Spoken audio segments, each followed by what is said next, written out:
Good afternoon and welcome to the beautiful Amerat cricket grounds here, Oman Turf Cricket Ground 1 at the Oman Cricket Academy. We're about 15 minutes outside of the capital Muscat for this game, number 8 of 10 in this Oman Pentangular T20 series. And the Dutch have been winless so far. The Netherlands, they've won the toss, they've decided to have a bat. Andrew Leonard here with the great man Jamil Zaidi to my right. Bilal Khan has the ball in hand. He's going to start with the dot ball. We saw an entertaining game this morning. Ireland just prevailing over Nepal. Yes, it was a good game played earlier by Oman and Netherlands. They lost to Nepal in a very last over of the match. Today they have to come up with a win. And Oman has got a formidable team today. They have dropped 2 players who played in the last match. Jatinder is out.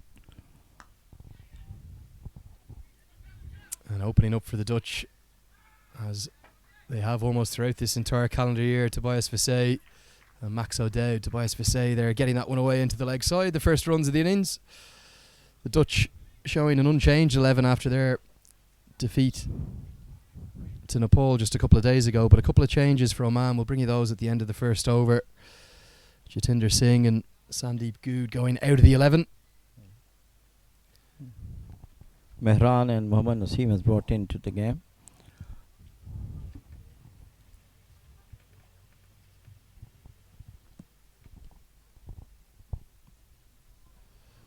Really good stuff from the left armour Bilal Khan. He gets significant movement with the white ball early.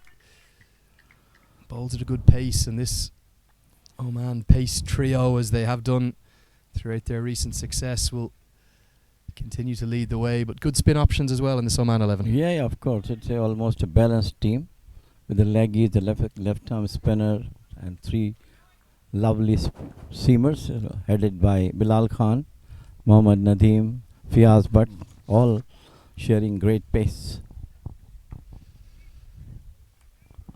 Yeah, good tight stuff this to start with. Just the solitary run so far in the first over. The Dutch perhaps entering the T20 World Cup qualifier next month or next week. It starts in the UAE as one of the favourites, but they've struggled so far this week. Defeat to both Ireland and perhaps a bit of a surprise losing to Nepal. Yes, of course. I mean, there's a lot of, good reputation of Netherlands always. They are a very good team. Unfortunately, they lost to Nepal. And as you correctly said, they might be the one who is going to top the coming qualifier in Dubai. Punched into the offside. That's going to be the first boundary. A slight misfield, a backward point. A diving stop attempted, but he couldn't get a hand on it. And Tobias Visay at the non-striker's end, but that was Max O'Dowd punching that powerfully into the offside. Lovely shot. Just picking up the gap between point and cover by Tubi. The very good aggressive batsman, played a lot of good cricket also in the last week as well, but unfortunately could not go along with the way he started used to his batting. Right into the block hole, driven straight to mid-off. So that's going to close out the first over. 5 runs coming from it. Let's take a look at the 2 playing 11s here today. Just coming up onto your screen now. We'll start with the Netherlands. As I said, perhaps a bit surprising. Unchanged from that defeat to Nepal. So the 4 players to miss out: Tim van der Hoogten, Philippe Boissevin, who's the young leg spinner, and Ben Cooper is just struggling with that injury. So he's not going to be playing until the start of that World Cup qualifier. But for the Oman side, talk us through them. Please, Jamil, tell us about the starting 11.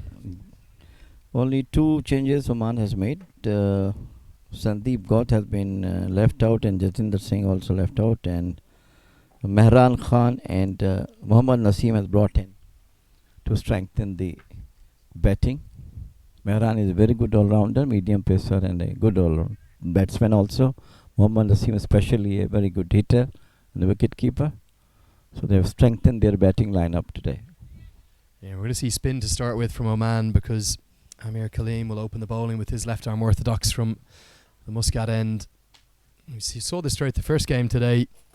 Started with leg spin, both Ireland and Nepal in the shape of Gareth Delaney and Sandeep Lamachani. 2 men allowed outside the circle, long off and deep mid-wicket. And we've just started to see a little bit of turn in this surface, the second use of this surface this week. Actually, Amerat is a very orthodox left-arm spinner, you know. He bowls straighters rather than the turning one. And Amerat Kalim was the highest wicket taker in the qualifier in Ireland when we were going for the T20 in 2016. It was really unplayable there for all the teams. Hit into the offside by Tobias Visay and just a single. But we can see Max O'Dowd, who's had such a profitable year for the Netherlands, why he's effective at the top of the order. Powerful striker of the ball. I think Visay will be particularly disappointed with his efforts in the Tri-Series in Dublin, given he was in good form playing in the GT20 in Canada. But that's the class that O'Dowd has. Straight as an arrow down the ground. Second boundary of the innings and the second boundary for Maxwell O'Dowd. Beautifully stuck over the mid-on boundary. It's a half-volley juicy play. Ball he got and he uses maximum of it, hitting over the mid-on boundary for 4.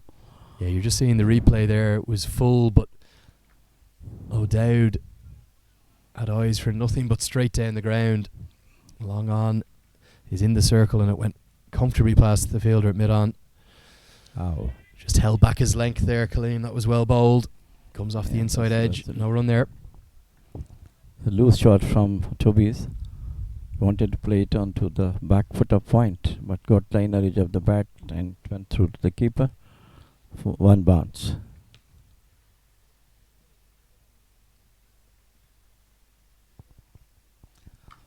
Maxwell punched into the offside that time by Max O'Dowd. At one point was the leading run scorer in T20 international cricket in 2019. He had a really profitable summer for the Dutch as they came across.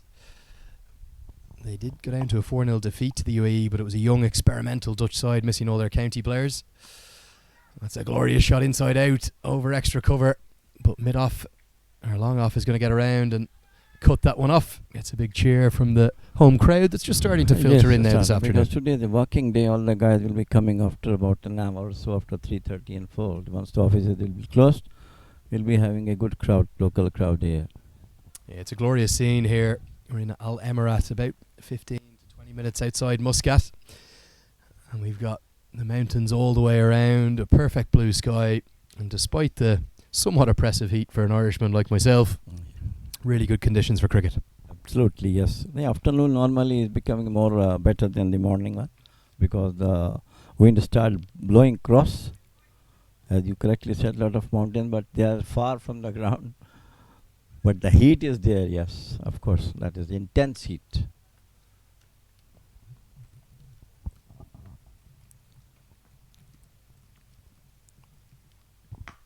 Powered down the ground into the offside. It's going to bounce just in front of the rope and run away for a boundary 4. This time it's Tobias Visay opening the shoulders. These two are dangerous when they get going. The Dutch showing signs of promise early in their innings. That confidence, I think Dobbs has got right now. Onto the back foot, just banged it over deep mid-off boundary 4. Just a couple of yards from the boundary. Beautiful shot. Driven into the offside. Just half a thought of a single for a moment, but that was really only Max O'Dowd at the non-striker's end. Visay had no interest.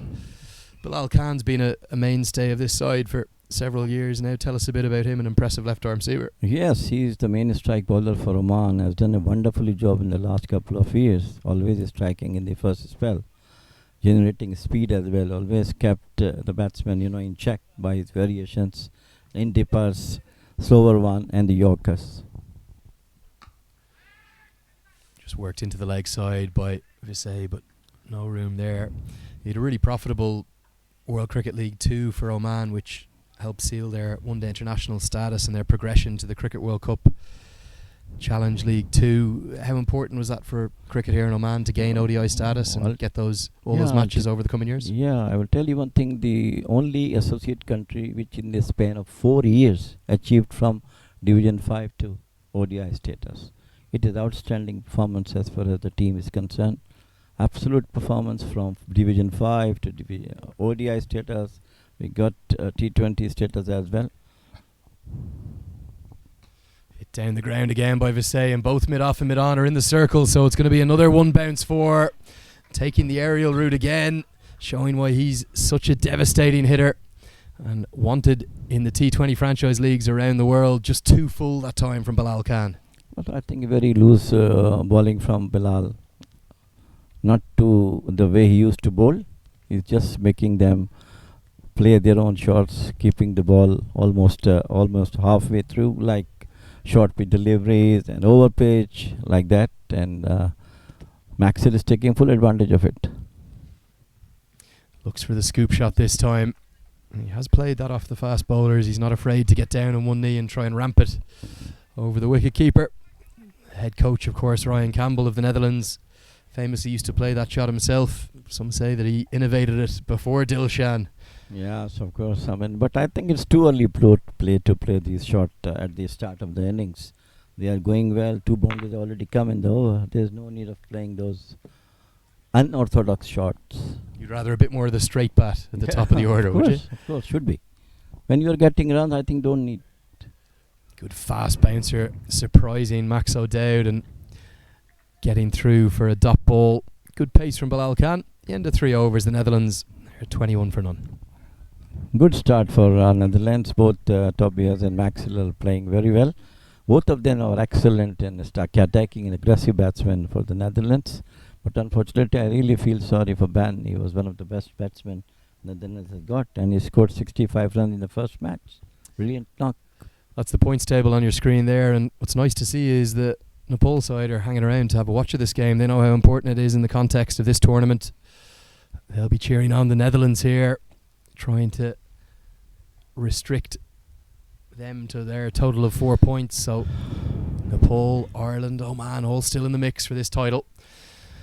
And just as we speak about them wanting Netherlands to win, Visay comes down the track. That one goes on with the arm. Beautifully bowled by Amir Kaleem. Big roar from the home crowd. The first wicket for Oman. That is what for Amir Kaleem is famous for. His in-deepers like spinners quite fast. The batsman doesn't feel that big turning on that. Here's the replay now, and you can see Amir Kaleem just skidding that one on with the arm. Visay came down the track and it's cleaned him up, all ends up, crashes into middle and off stump. The first wicket for Oman, and a very comprehensive one. It's going to bring in Tony Stahl into the crease. Yeah. With no Ben Cooper, as you said, that's a big blow for the Dutch with an injury. Yes. But again, it's a very bad shot on the part of the batsman. I mean, it was in the middle of the wicket and he tried to smash it, cross bad shot and got out. Paid the price for the wrong shot. Amir Kaleem, as we always saw him striking in the first and 2 overs. So he got a wicket in the second over, left arm. Yeah, beautiful bowling from the left arm spinner, just skidding on with the arm, no appreciable turn.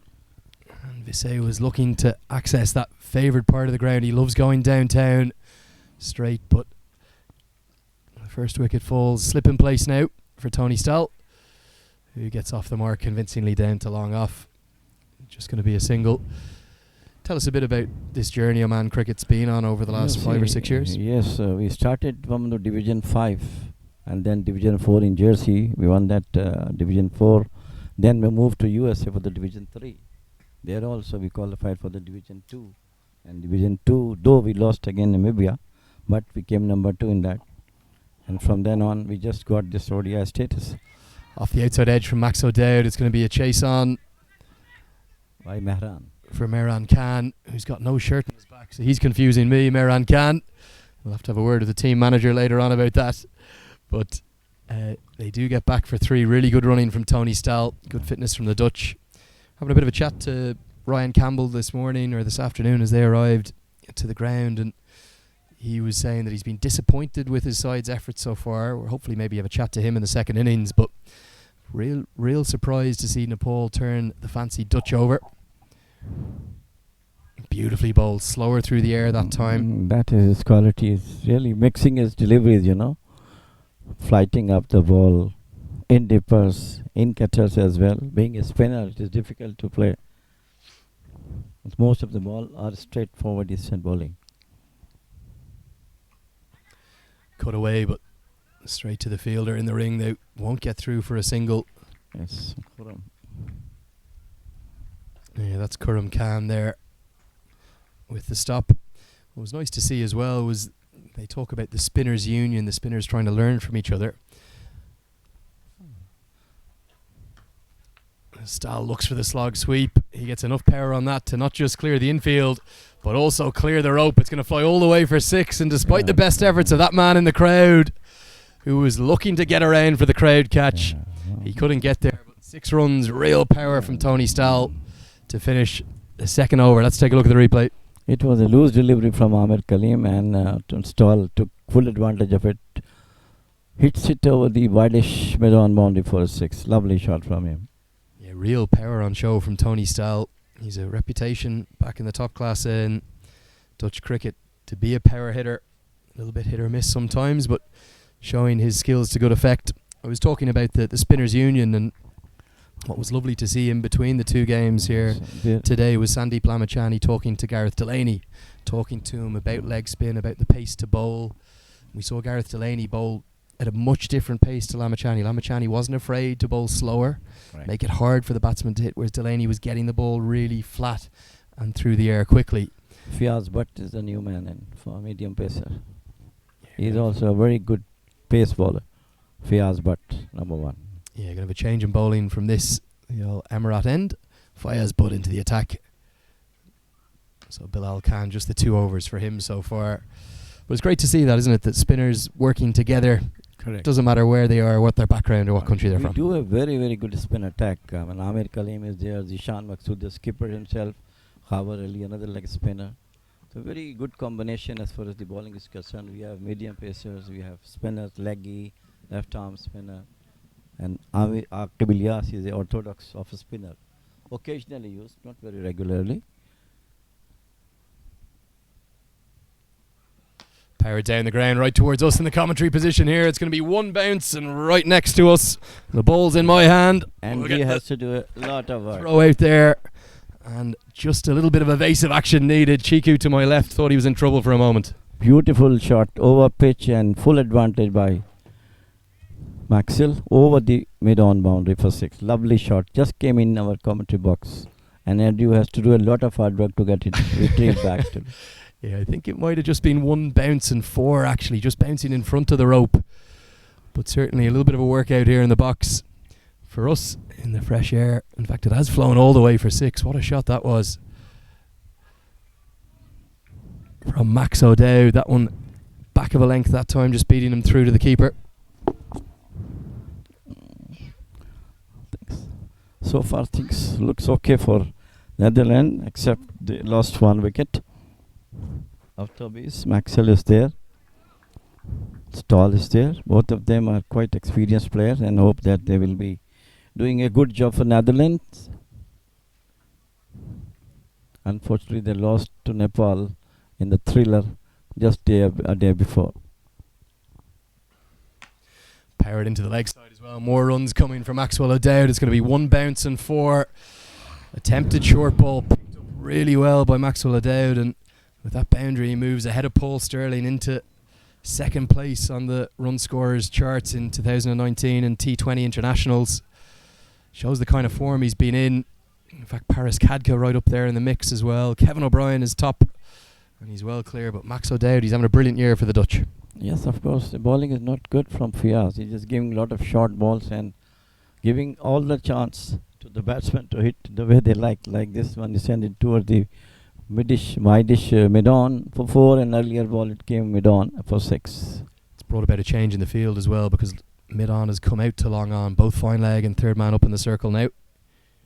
Slower ball, and comes off the outside edge, but just short of the keeper, who can only make half a stop with the gloves, and they'll get through for a single.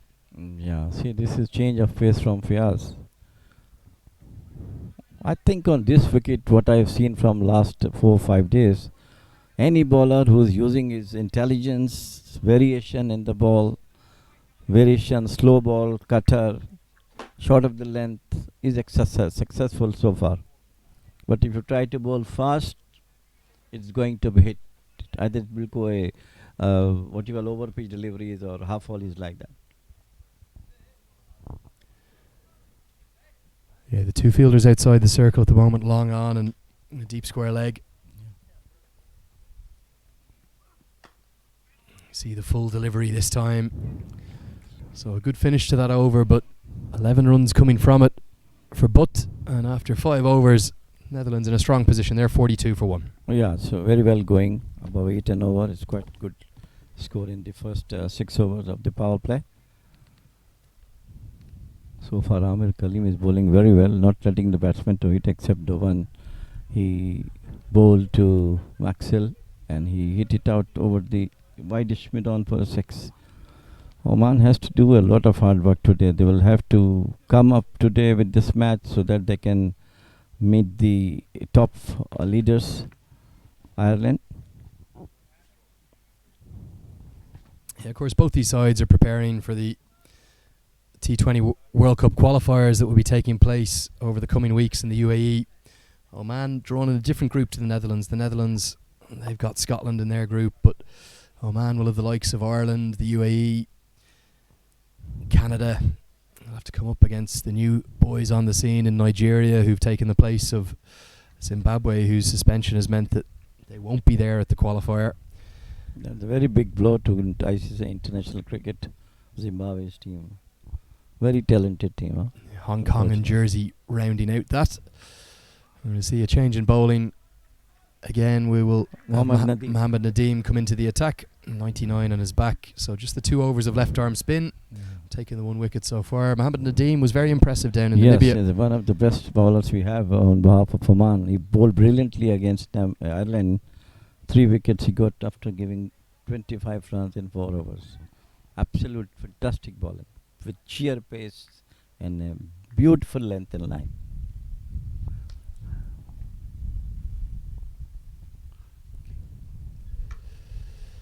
Hit powerfully into the offside, but can't get past the captain Zishan Maqsood there at extra cover.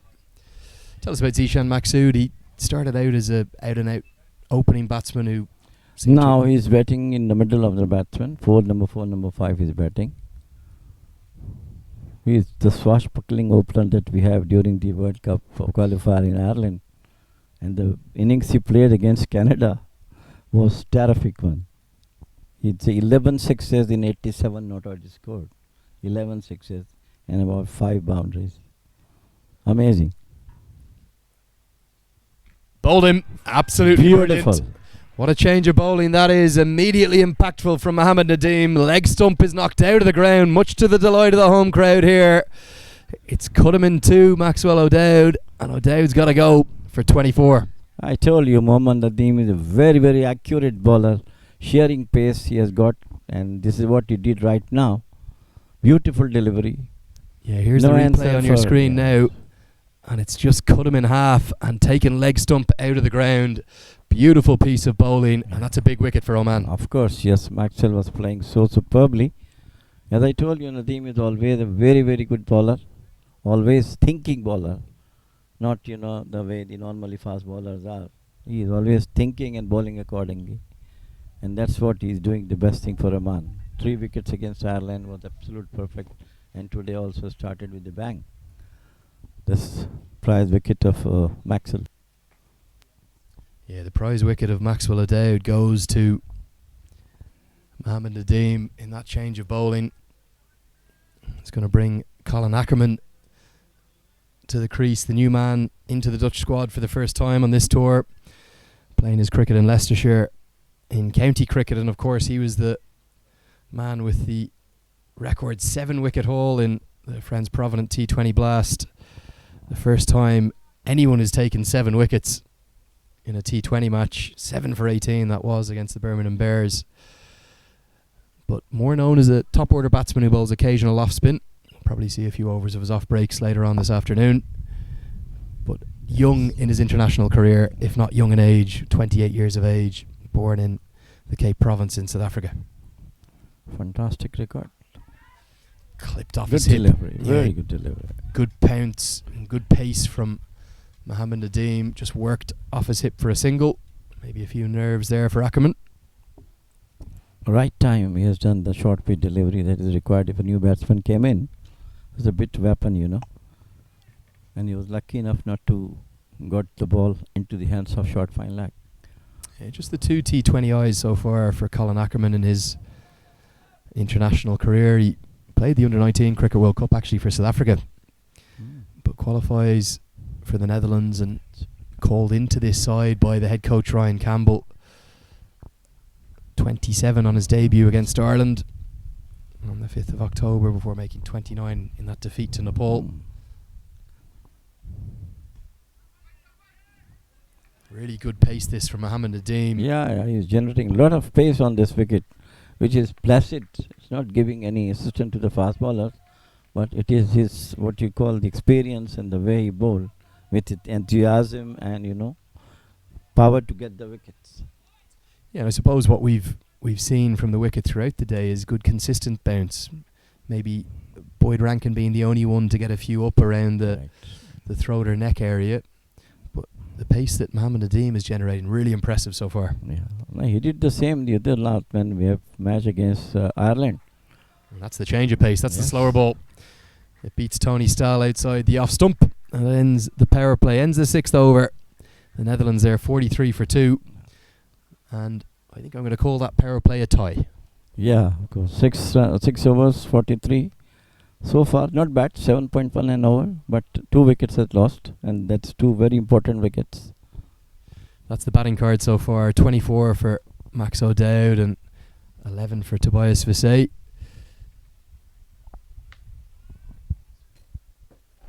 And we'll have a look at the bowling figures. Plenty of options available, but 4 used so far. Wicket apiece for Amir Kaleem and that impressive over from Mohammed Nadeem. So Faya's butt's going to continue. And just a nice little crowd starting to filter in on this Monday afternoon. It's about just approaching 2:30 local time. It's a beautiful day here. Punched down the ground nicely by Ackerman. Bilal Khan doing the work there. Just going to be a single. This is game 8 of 10 in the Oman Pentangular series. And if Oman can take the win today, they'll be in pole position going into the final day tomorrow. But they'll have Nepal standing in their way. Nepal will be full of confidence after 2 from 3 wins this week.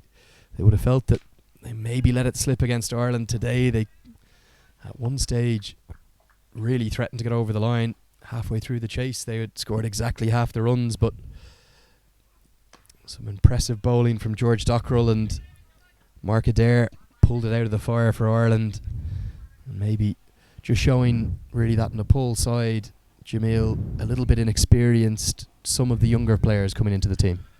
Well, I think they are playing matches from last almost 1 month. And I think most of them are getting good experience in Singapore. They have got a very good outlet. Unfortunately, they couldn't make up for the qualifier. But today it was really unfortunate that I think they scrambled against his pace attack of Ireland. And then later on, this Docker and other really brought them down. And finally, they were beaten by Ireland. It was those 3 or 4 overs around the halfway point that Dockrell and Simi Singh bowled where Nepal just couldn't seem to get it away. And that required run rate started to come into play, and as soon as that came into play, then the wickets began to fall. And remarkably, they were bowled out, having been 2 down. There were similar innings in many ways, both Ireland and Nepal. But I think Dockrell bowled absolutely brilliant for Ireland. It's just going to be a single out to the cover sweeper in the deep. Ackerman just starting to open the shoulders a touch. Plenty of batting to come for the Netherlands, though. You think of the likes of Roelof van der Merwe. See Scott Edwards and Peter Seelar himself. The captain will probably see Peter Seelar coming in next, who made that Dutch record 90 in the Tri-Series in Ireland.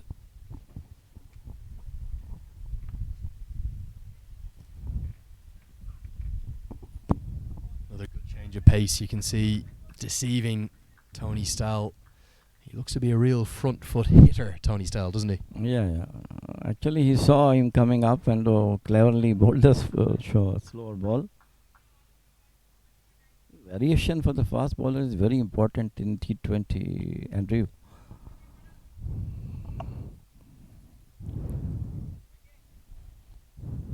Getting 20 runs in an over is not that much difficult nowadays for T20 games. Fiaz, right arm over the wicket now. Bowls to Stoll. Comes off the outside edge, goes over the head and dropped. It should have been taken. Backward point running back. He got both hands to it, but he was very close in there at point, and Fayaz Butt flings his arms out in frustration. Yes. That catch should have been held. No, I think it was a difficult catch going back towards the little difficult to hold, but it got both hands of it and finally it slipped out of his hand. It's a good try from Akib Ilyas.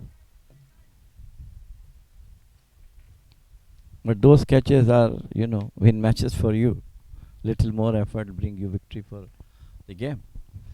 Yeah, big turning point there in the match.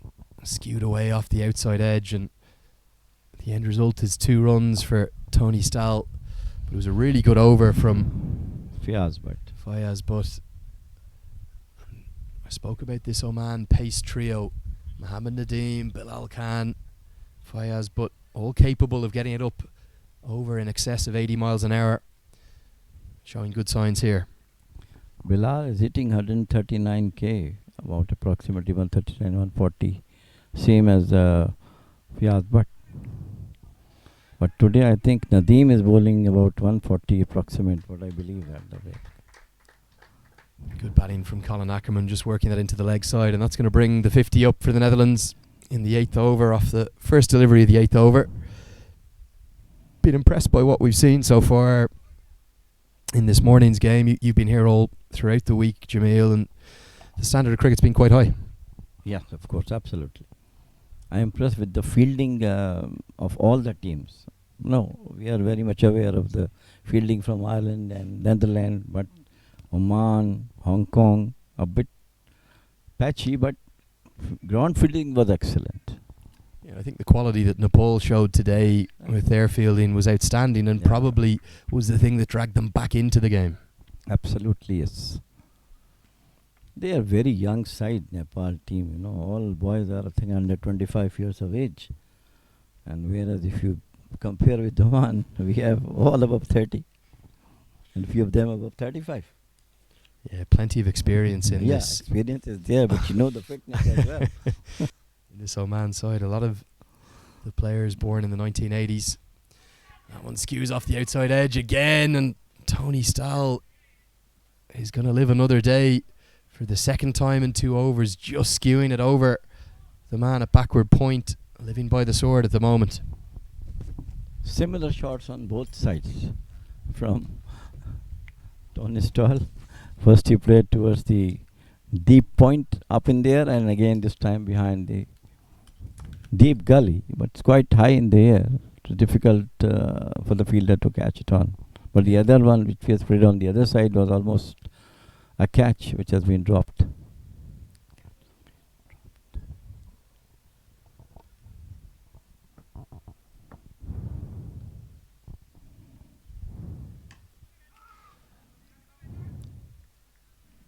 Just punched into the offside, going to be a dot ball. Nadeem continuing to operate at a good pace here. Absolute pace, just hitting on the wickets. Not giving any room for the batsman to hit Nadeem. Just absolutely spot on.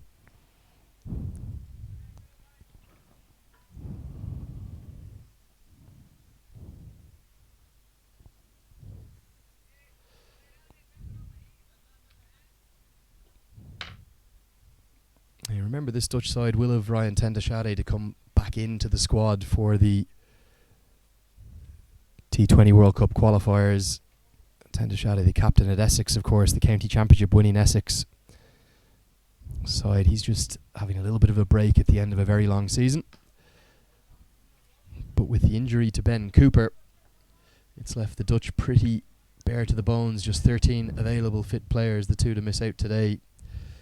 Tim van der Hoogten, the big Glamorgan seamer, and young Philippe Boissevan, still just 18 years of age. He'll be 19 next week. The young leg spinner, who was an adventurous selection from the Dutch head coach Ryan Campbell. Yeah, you're going to see some very, very young faces in T20 and international cricket, like Lamijana is there, Rashid Khan is there. Strays down the leg side this time. That'll be signalled wide. Yeah, and the advent of leg spin bowling really in T20 cricket has given it a second birth after the retirement of Shane Warne. Warne, of course, in the 90s and 2000s brought the art of leg spin back to the game, really, didn't he? But Rashid Khan, Adil Rashid, Shadab Khan, Sandeep Lamachani, leg spinners really profiting in the shortest format of the game. Yeah, that was the time when you have Shane Warne and then Anil Kumble was there. Powerfully struck by Colin Ackerman. That's a glorious shot all the way along the ground. One of the classical textbook shots of the day. So the wide is going to cost Mohammed Nadeem 5. The extra delivery going for 4. Beautifully shot, stuck between cover and extra cover. It's half volley, full-blooded shot straight to extra cover boundary. So 8 overs gone. The score moves to 59 for 2, and the game right in the balance. Colin Ackerman starting to show what he can do in Dutch colours. Yeah, of course. The Dutch side that we saw in Dublin for the triangular series between Ireland, Scotland and the Netherlands was shorn of all its county professionals. So Colin Ackerman, Tim van der Hoogten. Who won that tournament? Ireland came out on top in a thriller on the last day, managing to hold their nerve against Scotland. Traditional arch rivals. Yeah, the Celtic rivals. As a valiant effort at mid-wicket, just parries it through to Bilal Khan at long on for a single. But I think the Dutch side, despite them finishing bottom of that table that week, what Ryan Campbell was most pleased with was the additional game time for the sort of fringe players on the squad, the likes of Tony Stahl, the likes of Brandon Glover, who came into the squad for the first time.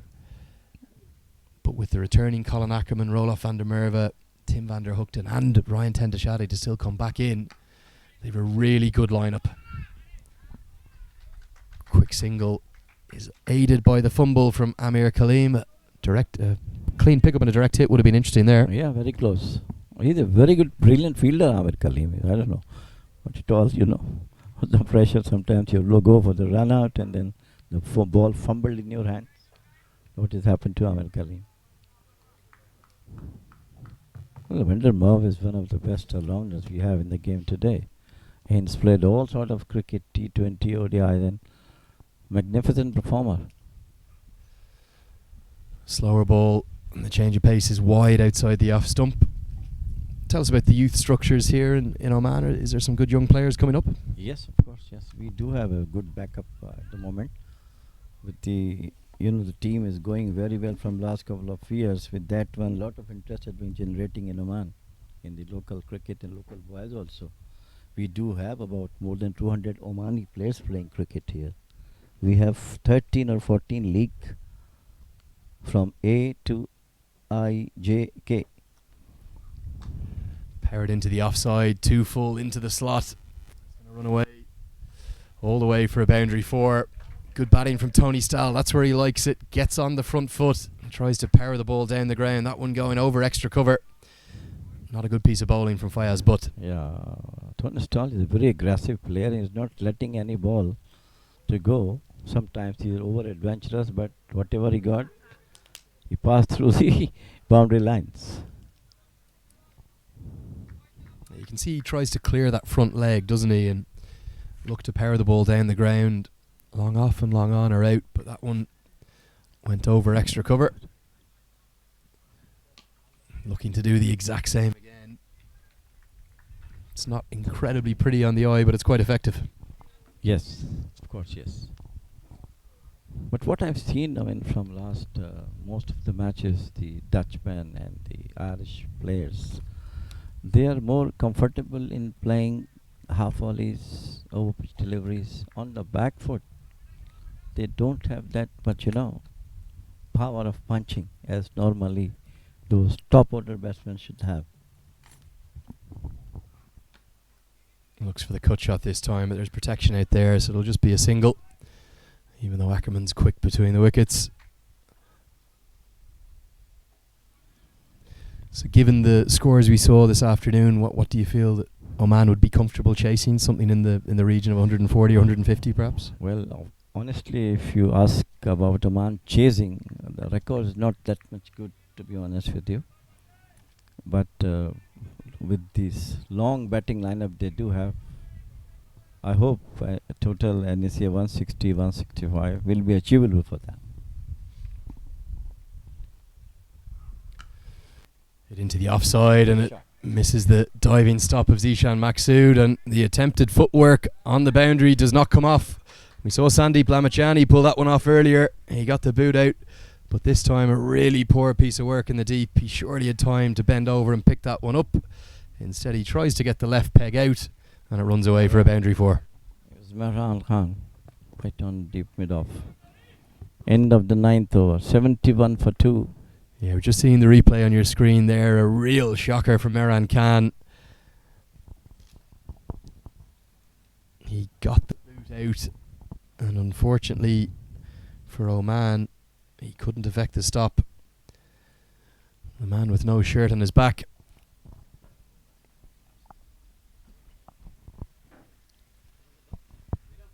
Has allowed a boundary four.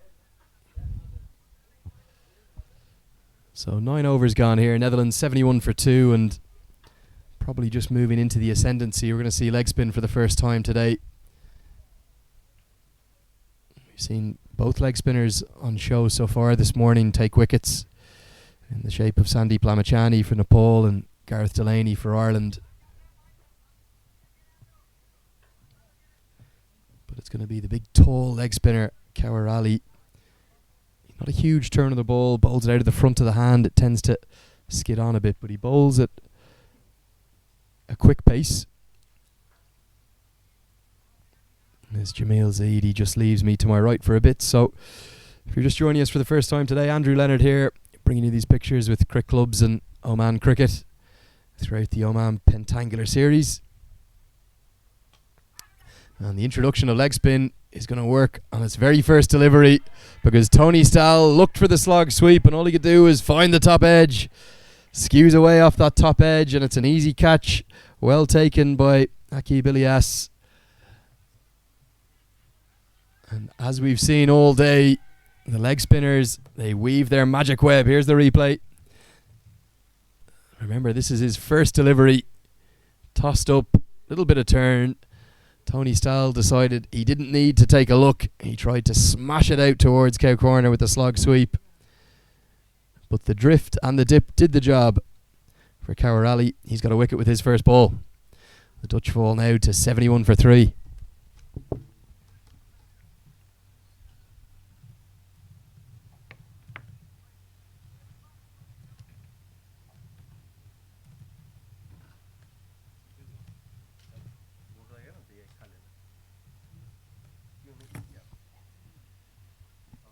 So he's going to be the skipper, Peter Seeler, to the crease at number 5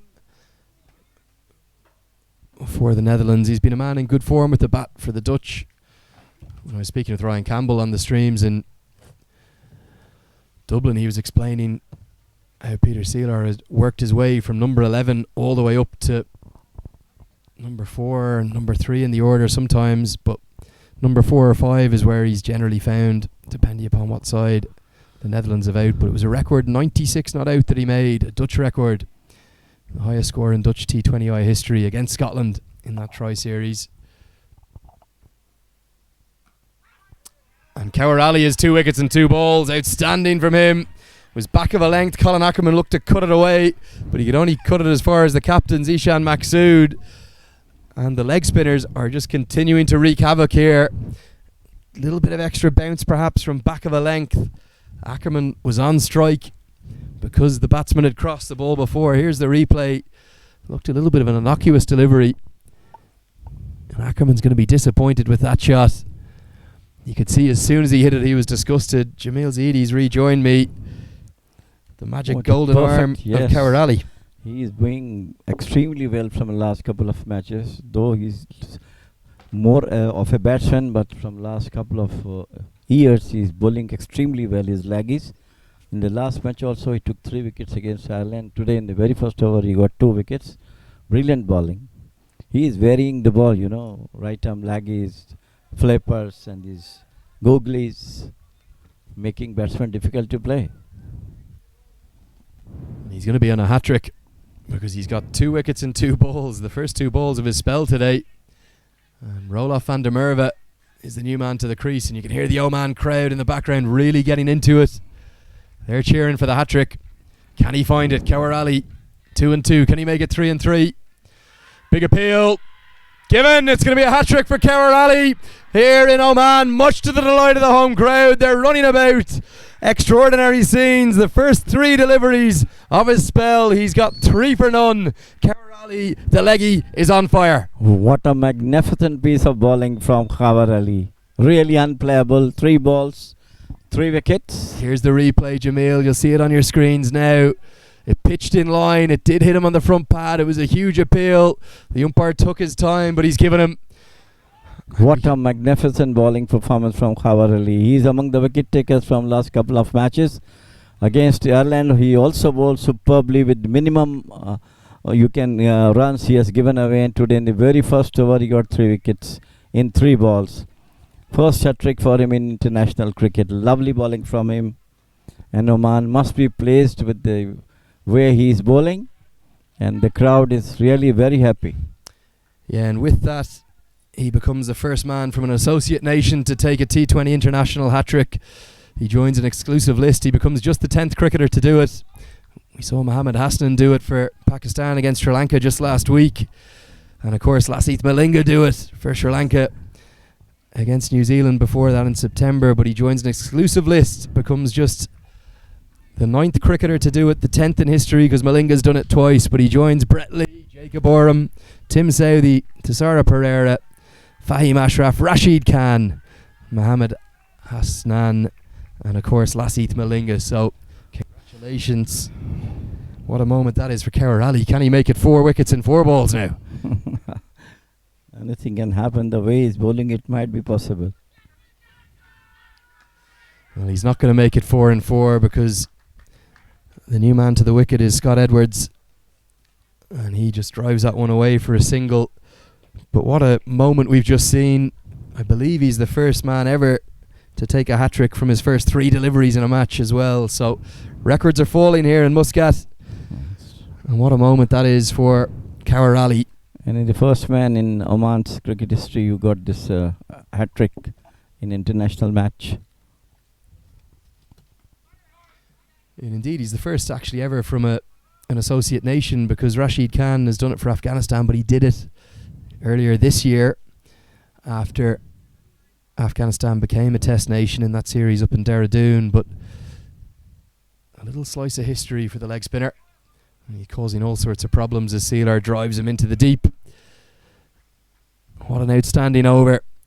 Kawarali has 3 wickets for 2 runs, and all of a sudden the hosts, Oman, are right on top. 73 for 5. At one stage things were going very well for Netherlands, but the introduction of Kawarali has made breaks for them. A splendid over from him. Got a hat-trick on a very first over. That is also a record for Oman. Any bowler in the first over never has taken a hat-trick. Congratulations to him and the team Oman for the wonderful achievement. Yeah, and with that, Zishan Maksud is deciding, well, hold on, spin might be the way to go. 3 lads have just fallen to it. Time to get myself on. So we're going to see the left arm orthodox of Zishan Maksud come into the attack from the Al Amerat end. Zishan is a very, very fine all-rounder, skipper of national team. He is a very, very responsible batsman, a very, very good left-arm spinner and outstanding fielder. He was the one who took that spectacular catch in the World Cup T20 2016. against Ireland itself. Yeah, and good to see he's on the attack as well. He's got a slip in place. He realises that if they can find a 6th or 7th wicket, these two would be the last really recognised batsmen. Just Shane Snyder, Fred Klassen, Paul van Meekeren, and who else have we got to come? Shane Snyder and Brandon Glover, of course, as well. So really 4 bowlers left to come for the Dutch. These two are going to have to try and bat through the remainder of this second half of the innings for Netherlands. Yeah, so I think the bulk of the batsmen they're already in the pavilion. Now the later on batsmen and the bowlers remains in the fray to get a very good score for Netherlands.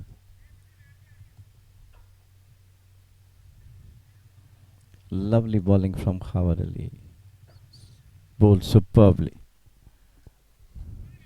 And he's been well backed up here by his captain. I was talking to the groundsman early this morning. We were on deck at about 7 a.m. local time, and he was just putting his finishing touches to the pitch, and he said he thought it would play very nicely this morning and maybe just a little bit of turn this afternoon. So he's been proved completely right. Big appeal. That's going to be the 6th wicket. And Oman is now really firing on all the cylinders. Yeah, Peter Seelar can't quite believe it. It was short and flat. He looked for the cut shot. I think it might have come right off the tail edge of the bat. Let's take a look at the replay. It was flatter and quicker from Maksud. And it has just taken a bit of turn. A little bit of drift on offer as well. Really good catch behind the stumps from Suraj Kumar. It was always said fiery spell from the fast bowlers, but today the fiery spell from the spinners. It started with Howard Ali taking 3 wickets in a row, and now the skipper, Shan Maksud, got another wicket from the pavilion end. And really, Netherlands in trouble at one time. They were going very good with Maxwell and Stoll playing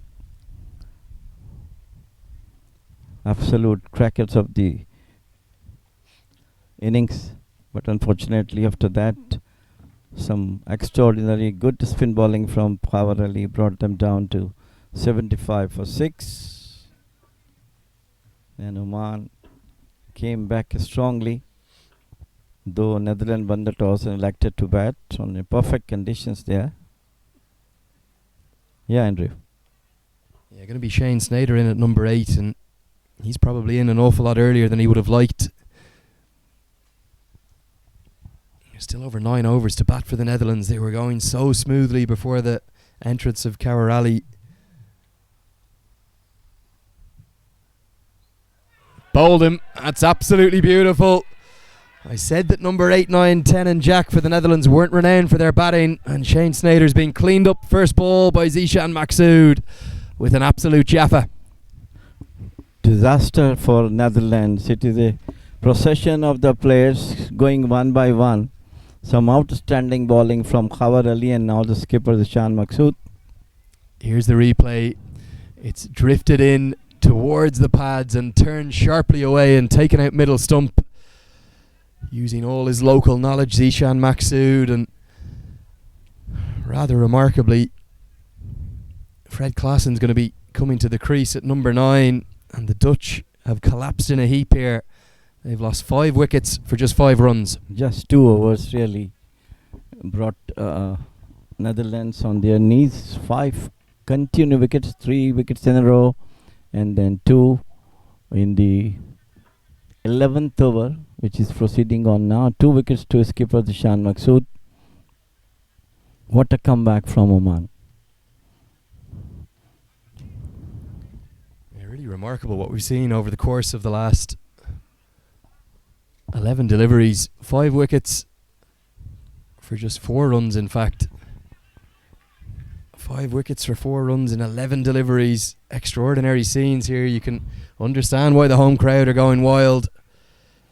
Well, they have to, because this is something outstanding performance from both the bowlers. Finds the outside edge. Really good captaincy. Second slip in place. He cuts off the run. 2 wickets in that over for Zishan Maksud, and The Netherlands are 75 for 7 after 11. Well, you can't believe it really. It just happened in the matter of 2 hours. And this is what this game of cricket is. It's called great game of uncertainties. And it happens here in 2 hours, 5 wickets fell down. Just addition of, I think, 2 runs, 2-3 runs maximum. And hat-trick to Khawar Ali and 2 overs, 5 wicket down, 2 to the skipper, Ishan Maqsood, and a hat-trick to Khawar Ali on his first over. He brought once again right arm.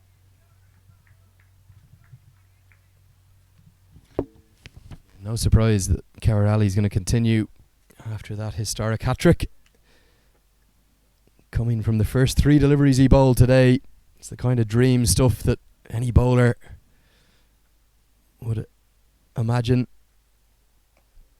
Good sweep shot from Scott Edwards, gets it behind square on the leg side, so be plenty of time to get back for 2. And Edwards, the last recognised batsman of any type, because this Dutch lower order, while their bowling is very strong, Snater can bat a little, but Fred Klaassen and Paul van Meekeren and Brandon Glover not renowned for their talents with the bat. But I think plenty of their batsmen are back home, and now the remaining tail-enders have got a lot of responsibility to at least took the total to a respectable one. It's about 130, 120. Yeah, it seems to be difficult at the moment. Half an appeal from Khawar Ali. Just seeing it on the replay here. The googly out of the back of the hand, I think, just skidding on into the pads. Good batting from Edwards, gets to the pitch of the ball. Looks for 2, but it's straight to long on, so they won't get back for 2. You must be delighted with the performance of this Oman side this week. Absolutely thrilled, really, absolutely thrilled.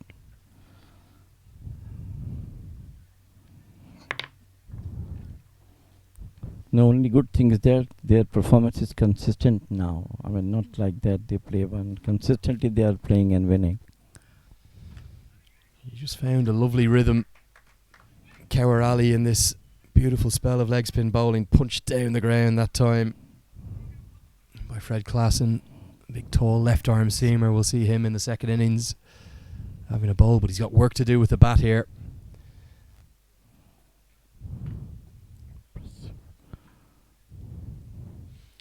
Loopy full toss hit out into the offside, and it's going to be the first boundary off the bowling of Khawar Ali. First poor delivery in his 2 overs so far, and that one's well punished by Scott Edwards. Yeah, of course, it is a poor delivery, and correctly met it over the wide-ish extra cover for 4.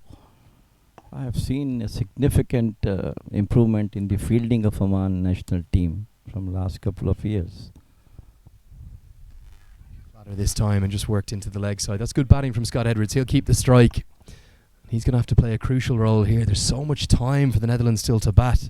Their run rate isn't too much of an issue. They're going still exactly 7 and over, but they have to battle up to around that 140 mark we saw in the first game this morning. 140 will be competitive. Yeah, at least some respectable trouble should be there. 130, 140, and it will not be easy even if they scored 130, 140 for Oman to pass through easily. I mean, it will take lot of patience and good batting from their batsmen to cover up.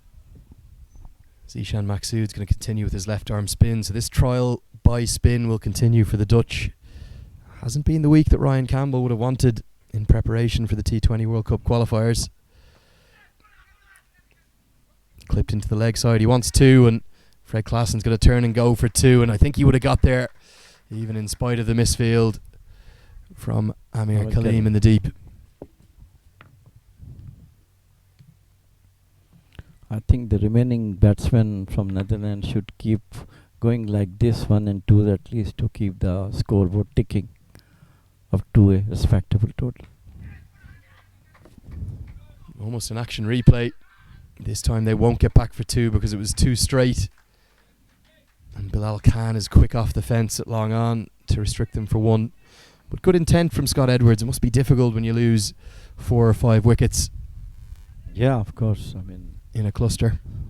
They have to regroup them again with the ongoing couple going for singles and doubles. Yeah, that's the right technique.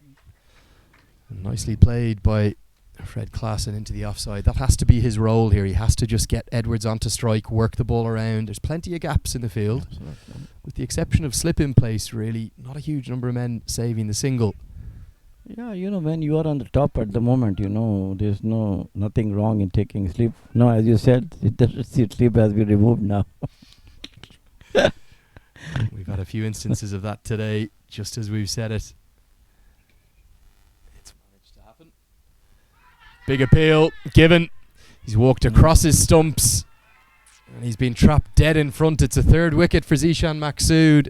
Scott Edwards was just looking to work that into the leg side for 1 or 2. And the last recognised batsman for the Netherlands is gone. Fiery spin spell from both the spinners, Khawar Ali and Zishan Maqsood.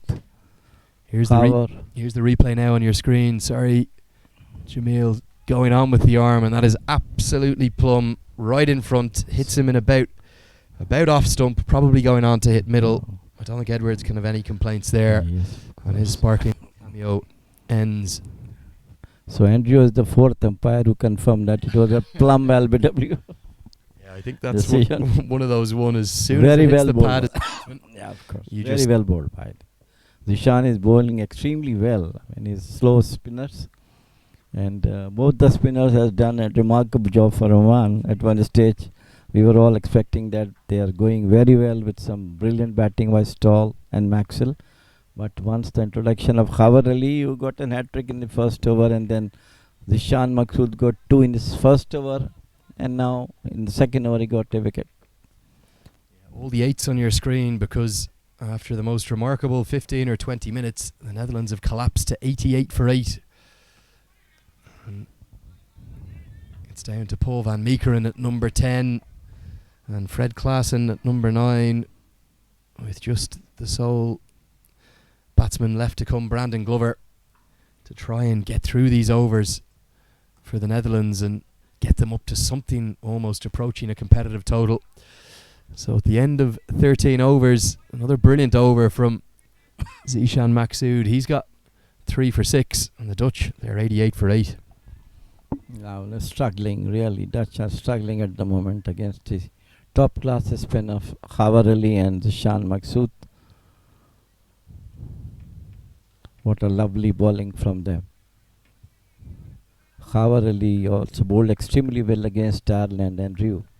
He got 3 wickets in almost 2.5 overs. And today also, right from the first go, the first over he got an hat-trick. And it's the first international hat-trick by Omani player in T20, as you said, associate members. First hat-trick by him, right arm over the wicket. Yeah, let me just read you a few more stats courtesy of the team at Emerging Cricket on that hat-trick, because Khawar Ali is the first cricketer of any kind to do it with the first 3 deliveries of his spell in T20I cricket. It's the 10th men's T20I hat-trick, and it's the first ever player from an associate background, first ever male from an associate background to do it, although there's been 4 women's hat-tricks this year as well. So a real moment of history for Khawar Ali. He's bowled beautifully, but Zishan Maqsood, his skipper, is backing him up at the far end as well. Khawar from last couple of years, he's bowling extremely well and becoming the main strike bowler for Oman. Though he's a very good opener, but unfortunately he's not among the runs last couple of series. But in the bowling, he's bowling absolutely brilliant. You'd have to think he's going to love the conditions across in the UAE over the coming weeks, as Oman look to make it to a second T20 World Cup. Just over pitches this time and hit powerfully down the ground by Paul van Meekeren to get him off the mark with a single, but it was really difficult for the Dutch batsmen now. They still have over 6 overs to bat, have to somehow try and bat some time before having a late swing. Got just 2 wickets in hand. There's nothing left for them to late swing because the remaining batsmen are all tail-enders. So you cannot expect tail-enders to stay on the wicket. Yeah, Fred Klaassen just showing that he's a little bit more than a tail-ender with a nice late cut for a couple. But as I said, those four, one of the weak things about this Dutch side perhaps is their strength of their bowlers is contradicted by they aren't out and out all-rounders by any stretch of the imagination. Sneijder quite high at 8. You got Klaassen, Van Meekeren, Glover. They're really all out and out bowlers. So that hat-trick was so crucial for Oman in ripping out the Dutch middle order. And that is on the right time. I mean, right in the right time when both of them were going well, Maxwell and Stall. And suddenly the brakes have put on by Khawar Ali. And these 3 wickets definitely give edge to Oman. And then followed by some brilliant bowling of Shan Maqsood, who got...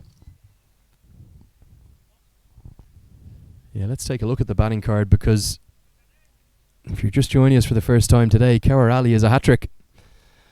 And he did it with his first 3 deliveries of his spell, but he's been backed up brilliantly by Zishan Maqsood, the captain. It's ripped the heart out of this Dutch innings and left them in all sorts of bother. Just 93 for 8, deciding against coming back for the second there. Yes, I think the remaining batsman has to play 20 overs, I believe. If they play full 20 overs, they might get 120, 130, which will be a respectable total to defend.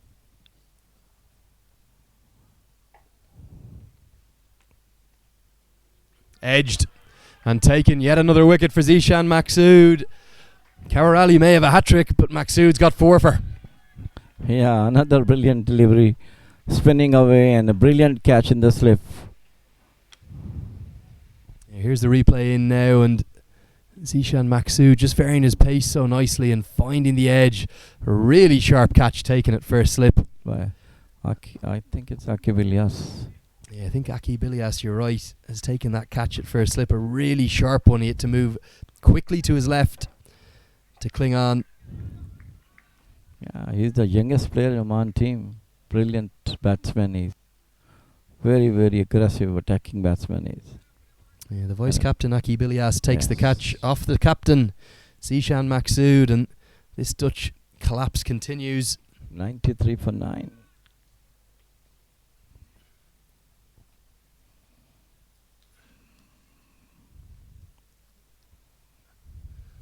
Just going to bring you the bowling figures quickly, because this Dutch innings could be over at any second. And it's all happened thanks to 2 spinners. Khawar Ali's got 3 for 15. Zishan Maqsood is 4 for 7. And as you can see, the Netherlands were 71 for 2. They have lost 7 wickets for 22 runs in a quite remarkable collapse. It's been sparked by these 2 spinners. Absolutely. The final man to the crease for the Netherlands. We'll see him bowling, perhaps bowling sooner rather than later, is Glover, who bowled with such fire and pace. With that run up like Dale Steyn that we spoke about during the Tri-Series in Dublin. But this has been outstanding cricket from Oman, using all their experience. You spoke about how they'll be one of the oldest sides in the qualifiers, but perhaps turning what could be a weakness into their strength. Yes. We always thought that Netherlands is always a very, very strong side, but today it's totally, unfamiliar of their standards in international T20 cricket. Beautifully bowled again. There is significant turn. It's just enough as well to get past the outside edge.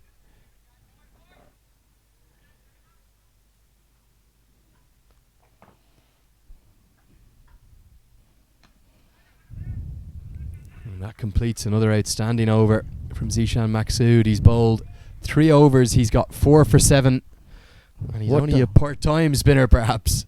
No, he's a regular spinner, but it is really amazing figures for him. I mean, it's a dream figure for any bowler. 3 overs, 4 wickets and 7 runs. Amazing. Yeah, super stuff from Zishan Maqsood, really showing his side the way, the captain. I've got Jamil Zaidi in the commentary box to my right here, and the former Oman team manager. I'm finding it difficult to get that smile off your face at the moment. Yeah, of course, it is a reason to smile. I mean, it was such a brilliant performance by our spinners. And everybody must be smiling today. But they should come back strongly into batting as well, unless the match is over. They are career best figures for Zishan Maksud that you're seeing on the bottom of your screen there. He's bowled 3 overs, 4 for 7.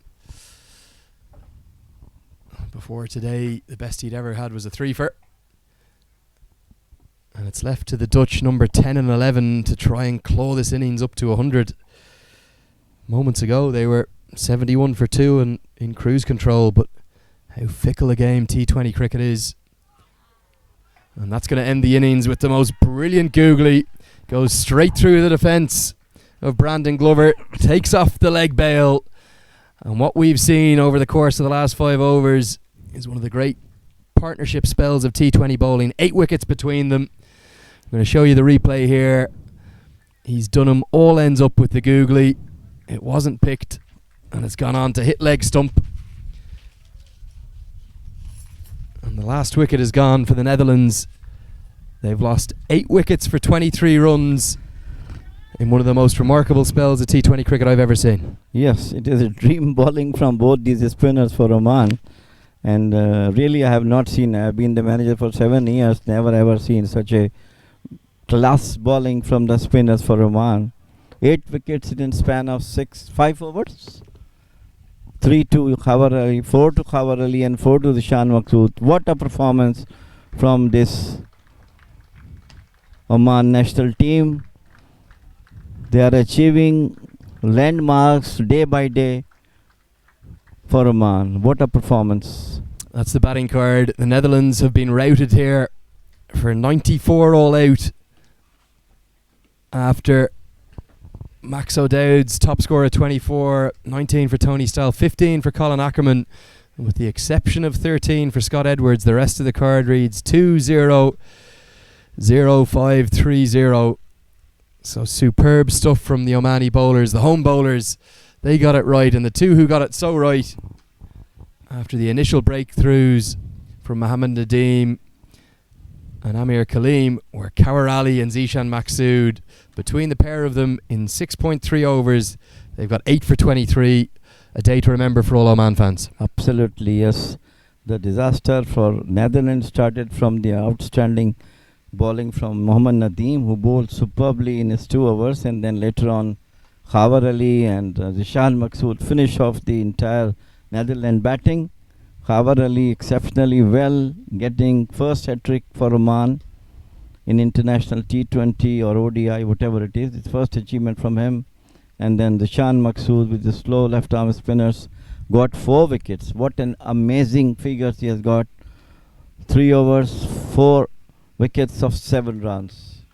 It is just a dream which has come true for Oman, especially for Zishan and Khawar Ali. And now I think 95 is the target. I hope they will achieve this target without any problem and without any difficulty. Yeah, that's the match summary on your screen there. The Netherlands have been bowled all out for 94. And that's all thanks to the hat-trick from Kawar Ali that started the rout, and he was so well backed up by his captain Zishan Maksud, who ends up with a career best 4 for 7. And in fact, it's a career best as well for Kawar Ali. So to go alongside the hat-trick, 2 career bests from those 2 spinners. 8 for 23 they took in 33 balls of absolute carnage here at the Amerat cricket ground just outside Muscat. We're going to be back with you with the chase to see if Oman can go top of the table in about 10 minutes' time.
Welcome back here to the Amerat cricket ground. It's Oman Cricket Turf 1 at the Oman Cricket Academy, and that's the points table on your screen there. Oman are looking to take a third win from 3 games and move above Ireland on net run rate in the table in this Pentangular series. If you're just joining us for the first time today, you've missed absolute chaos and carnage in the Dutch batting lineup. In 33 deliveries, they lost 8 wickets to the leg spin of Kawar Ali and the left arm spin of Zishan Maqsood to be bowled all out for just 94, and no surprise really. The Netherlands are going to start with spin themselves. In Roelof van der Merwe with his left arm orthodox. Andrew Leonard is here. That's me, and I'm bringing you these pictures with Cricket Clubs Live alongside the good people at Oman Cricket. We're here at their home, of course, and I'm joined by someone who knows them very well, Jamil Zaidi, former Oman team manager. Jamil, try and describe to me what just happened in the first innings. Well, I think it's difficult to describe in the words the way the thing's going. I don't know. Netherlands going very well with Maxwell and Stoll playing as long as they are. Once they got out from 71 for 2, and then there is a disaster in 94 all out. Some unexpected, brilliant spin bowling from Kawar Ali, who got hat-trick in his first over, and then Zishan Maqsood wrapping up the remaining innings, pair wickets of Netherlands. Amazing, just amazing. Yeah, those 8 wickets falling all in a couple of overs, the first signs of aggression of the innings, and that gives great delight to the home crowd. Kawar Ali himself opening the batting as if taking a hat-trick, and 4 wickets isn't good enough for him. Yeah. Just added 4 runs to the total. Yes. We want to see some good batting from him because he's not getting good runs as an opener from last couple of matches. But today he might have chance as he's got 4 wickets, got a hat-trick. He has got a Lions heart in him now. He might go for good. Yeah, and he's facing up to the Somerset all-rounder, the left arm orthodox spinner that is Roelof van der Merwe. Van der Merwe nearly orchestrated an extraordinary collapse of his own to try and get Somerset to pull off the county championship victory in the most unlikely of circumstances, but they had to settle for second as his Dutch teammate Ryan ten Shade took the title, the Essex captain. So 4 runs from that first over, but crucially for Oman, no wickets, and you'd have to think if they can bat through their overs here, they'll be going clear at the top of the table. Yeah, of course. It looks like they might do that with this brilliant bowling performance from Kawar and skipper Zishan Maqsood himself. Andrew, I really don't know what happened to Van der Merwe. He's one of the best all-rounders in the world. But unfortunately, he's not coming up as far as the Netherlands team is concerned, not scoring runs. He took a couple of wickets, but not, to his name, he's got international cricket. And unfortunately, they do have this Ben Cooper, one of the best batsmen they have. He's out of the team because of some injury. Yeah, very unfortunate. Injured himself at the start of the week, Ben Cooper. Hopefully he will be back for the T20 World Cup qualifiers. But we're going to see left arm seam from the Al Amerat end. We'll see a big Kent fast bowler, Frederick Klassen, who was very impressive, particularly towards the death in the Tri-Series in Dublin. He did have a few problems with his back foot getting too close to the return crease, a few no balls,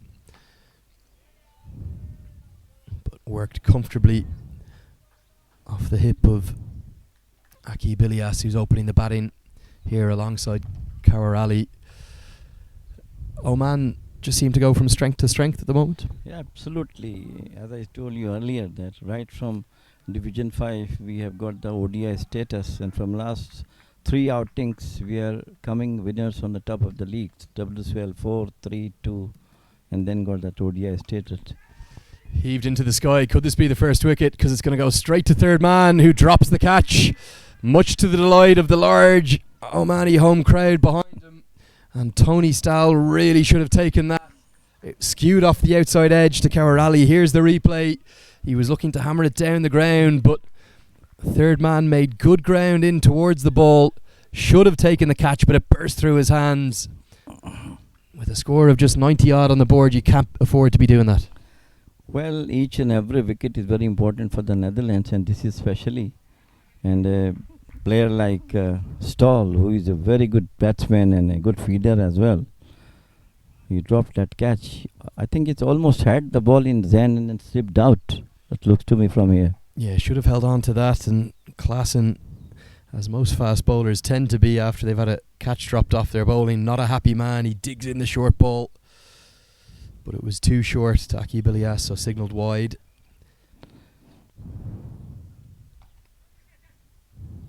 No run there. The two standing umpires for this second game this afternoon, that's Rahul Asher and Hari Krishna. Vinud Babu will be doing the third umpire, and of course we actually saw those third umpires being forced in the first game to make quite a few decisions. A couple of stumpings and a couple of runouts being checked by the third umpire. They do have to do some work now. At least it has been given to them. Great technological advance to be able to use that third umpire facility here. That one's clipped into the leg side and it beats Paul van Meekeren, who's in the circle at fine leg, but he'll cut off the boundary. No real timing from Akib Ilyas. The Oman side is more proficient, do you feel, in the T20 format or the ODI format? Well, if you see from last 2 or 3 international tournaments, I think we are playing absolutely fantastic in ODIs as well, apart from T20. If you see the performance from last 3 outing that we have. Hit into the air, runs back Scott Edwards, who puts it down. A second drop in the over. Scott Edwards, who often keeps wicket for the Netherlands, but he doesn't have the gloves today because Tobias Visay has. Let's take a look at the replay. It was Akib Ilyas this time who didn't pick the slower ball at all from Fred Klassen. He had a lot of ground to make, Scott Edwards. He made it well. And you can see the impact there on the ground. He got both hands to it. That should have been taken as well. Buttery fingers looks like that, both of them slipping out. But a good catch, easy one. Yeah, what an over from Fred Klassen. It's going to say he's got none for 6. But he had 2 drop catches from 2 different batsmen in that over. He should have had 2 wickets. But Oman lived to breathe another day. Both openers, they're 10 for none after 2. Hard luck to Fredericks. He bowled extremely well. The first catch was a bit difficult for Stoll, but the other one that Scott has dropped was more easier than the 2. And I think they have to grab those opportunities. That's the thing that would bring them back into the game. If these catches would have been held, then more pressure on Oman. Though the total is not that much good. They have some problems. But 2 wickets in 2 overs will definitely put a lot of pressure on Oman. But unfortunately, both the chances have been dropped by Stoll and Scott. Murph continued to bowl from the scorer's end. Yeah, Van der Merwe, the Somerset left arm spinner, will be looking for wickets here. But it was 2 drop catches off Fred Klassen, 2 of the Dutch county players. A good tension out there. I know the Netherlands haven't found a wicket yet, even though they're defending a low score. You said Oman have had some problems with chasing. Yes, it is. No doubt about it. It's anything about 140. But they do come, but still it is difficult for them to chase.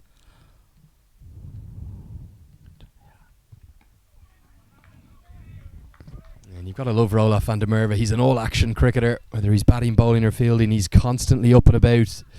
Great body language, good positive energy for his teammates. Just need to find a breakthrough here.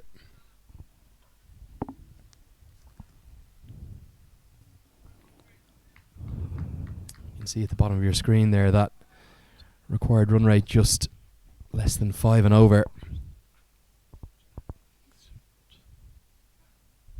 Shorter this time, cut away, but can't pierce the infield. Oman's batters like to go hard in this initial power play, but they'll probably change their tactics today. No, Khawar Ali and Akib Ilyas bowled down. Both of them are attacking players and they always go for the runs.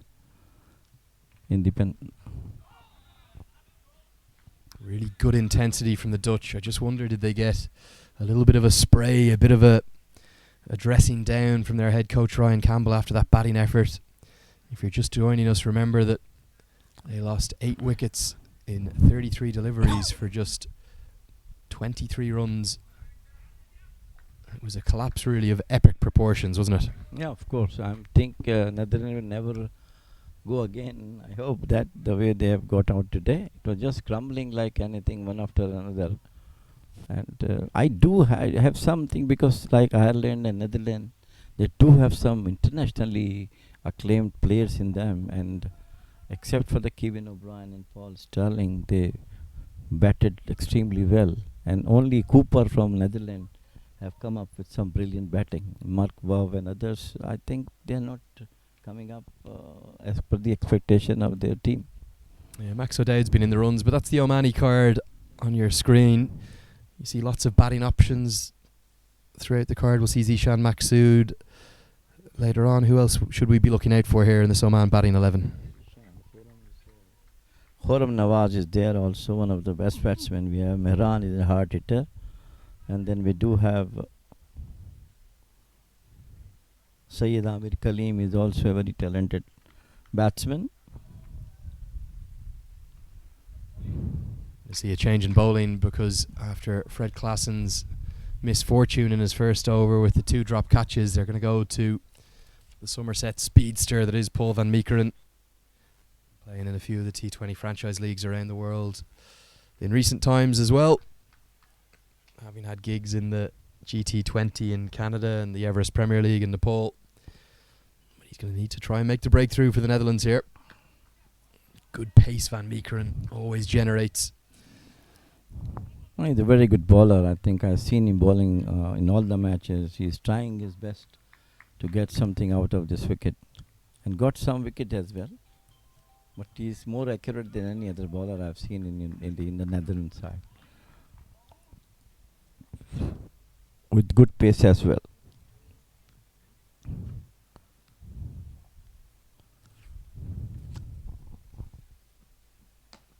Slower ball that time from Van Meekeren. Hit straight to Fred Klassen, and there's a little bit of anger in that throw from Klassen after his bowling had 2 drop catches come off it. But they get through for a single.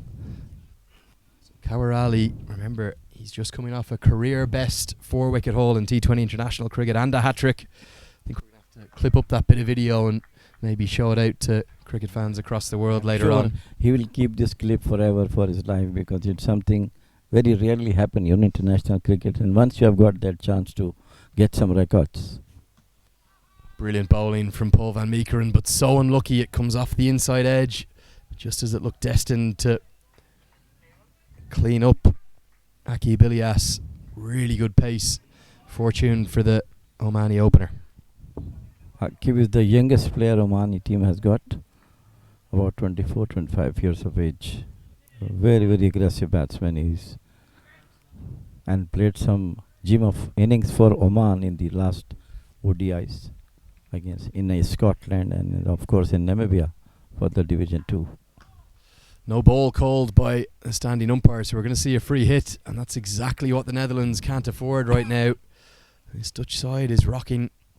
It was full into the block hole, worked away for a single, but it will be a free hit, much to the delight of the home crowd. You can hear their cheers in the background. Not what you want if you're the Dutch captain, Peter Seeler. Yeah, this is the second no ball being bowled in this 4 or 5 days tournament. This is 2 second free hit.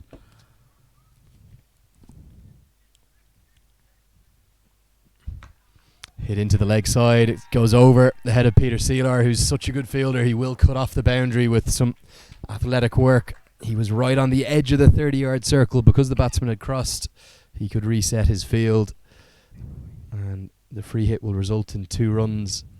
But the Dutch just can't afford that with such a low total on the board. Yeah, of course. Just each and every ball and each run is very important to them.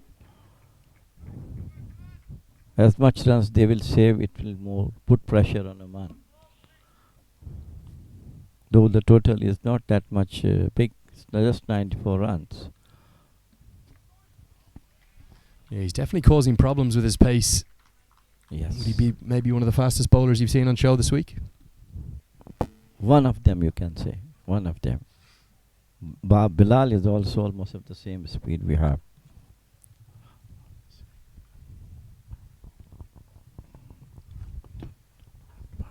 Yes.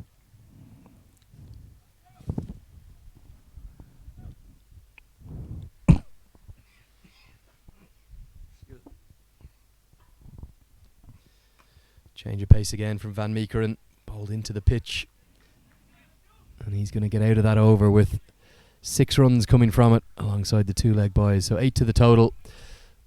Oman's openers are surviving at the moment. 19 for none. In fact, there's still a delivery to go. I just wonder, is that a 7-ball over that we're seeing here? That free hit. Yeah, we have that one in there.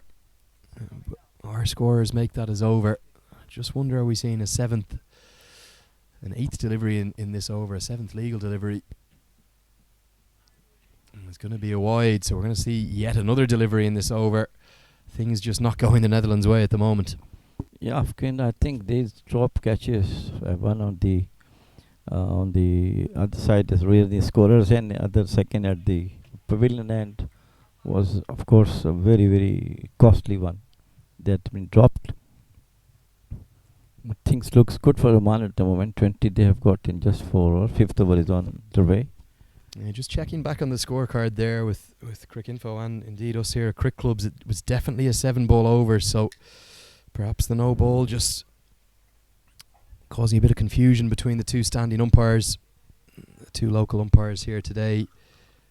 It's Vinod Babu and, Rahul Asher and Hari Krishna. Vinod Babu, the 3rd umpire at the moment. And misfortune for the Netherlands because that extra delivery is being bowled as a wide, and Van Meekeren will finally get out of his over. 7 runs against him, 9 runs to the total. Oman 20 for none after 4 and really in cruise control at the moment. Yeah, so far they are going quite well, and I think there is some misunderstanding among the number of balls being bowled, and both the umpires looks to be satisfied with the 7 runs an over. It's the last thing that Oman really need. They're only chasing about 4.5 and over. You can see the required run rate at the bottom of your screen there. And Paul Van Meekeren, he jogs down to in front of our commentary position there, disappointed with his opening over, and we're going to see another change in bowling because a man who made such an impression in that T20 tri-series in Dublin, Brandon Glover, is going to come into the attack. He's another man who bowls with real pace, a run-up. In fact, it's not going to be Brandon Glover. We're going to have to wait to see Brandon Glover. It's going to be Fred Klassen. Brandon Glover was up that way as well. Change of ends for Fred Klassen. Yes, Brandon has bowled extremely well from last couple of matches. He's always among the wicket takers, and always he's, I think, not giving too much runs during his bowling.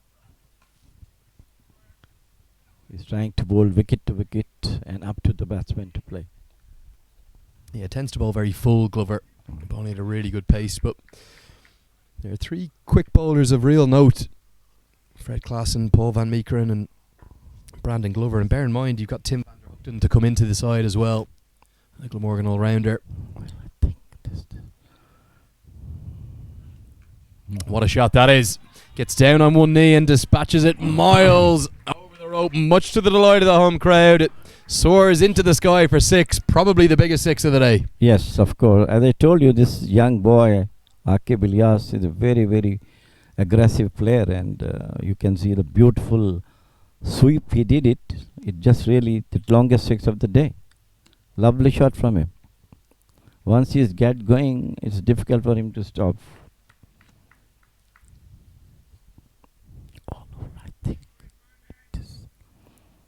All over, I think this Pentangular tournament will definitely useful for the teams who are vying for the qualifier in Dubai. Definitely they will be having a lot of experience under the conditions in prevailing in both parts of this world, UAE and Oman, almost similar.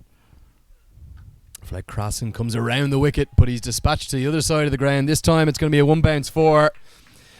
The delivery before, he was slog swept all the way for 6. This time right up on his tippy toes. It's Aqib Ilyas, who almost like an uppercut over the offside, 1-bounce 4. He is hungry to play his shots, Aqib Ilyas Andrew, and he never misses any opportunity whenever he got to play his favorite shots.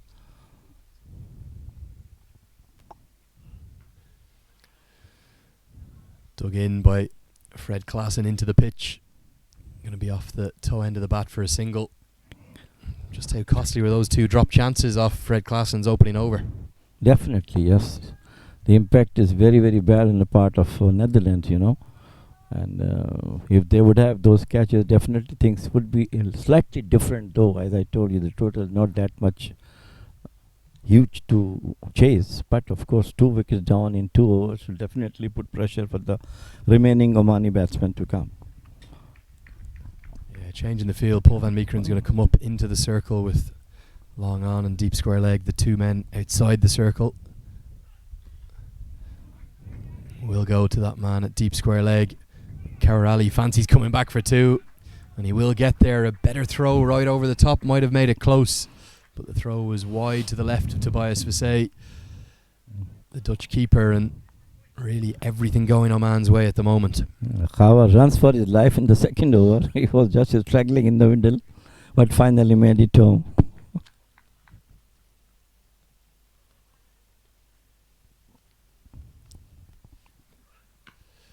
It's better from Fred Klassen, squaring up Karali, who's solid in defence.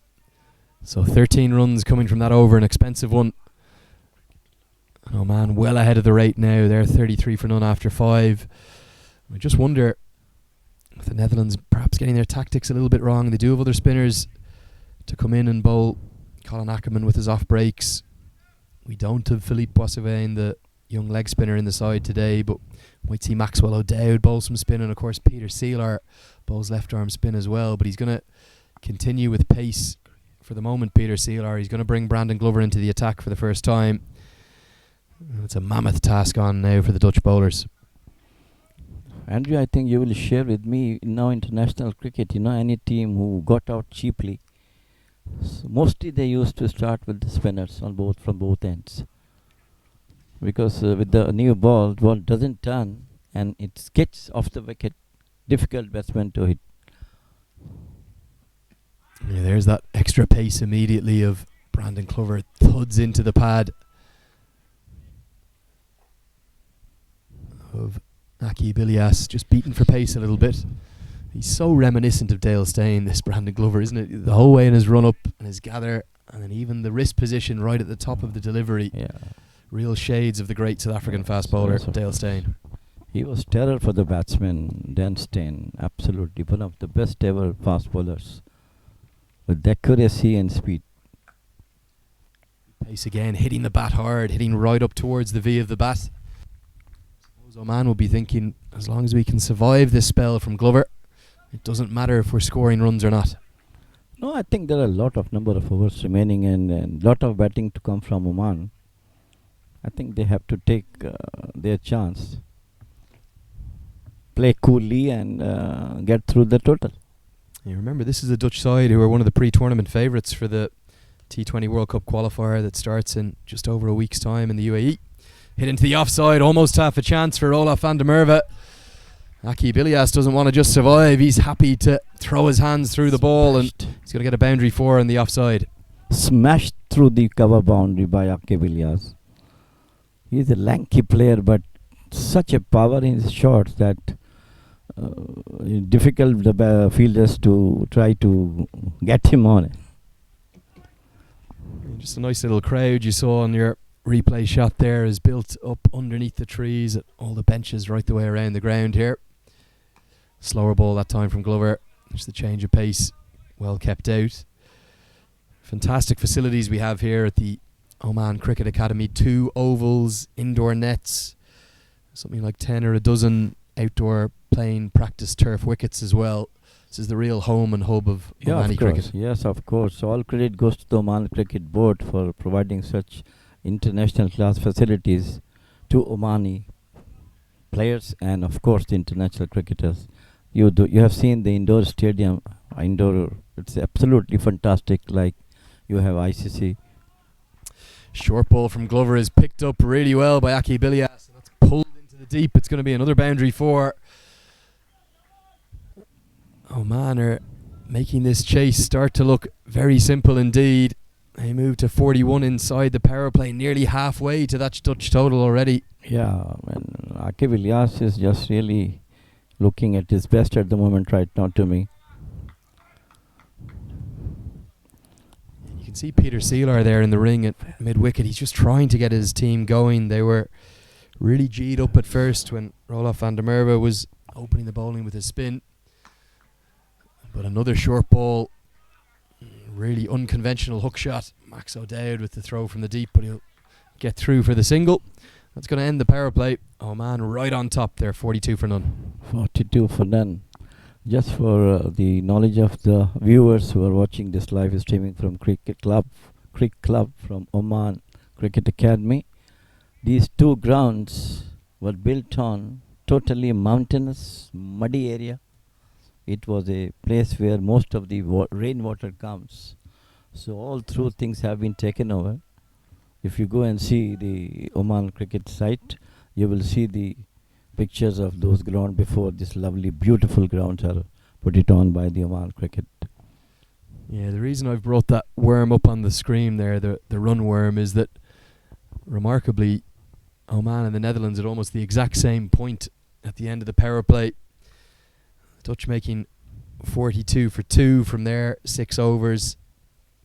But Oman with 0 wickets down, 42 for none. And after the collapse sparked by the spinners, no surprise to see Peter Seelar bring himself into the attack in what's been really helpful conditions this afternoon for the spinners. Not a huge amount of turn, but just enough. Yeah, of course. I told you nowadays, working days are ahead. And people are coming after 5 o'clock. Office timings up to 8 to 5.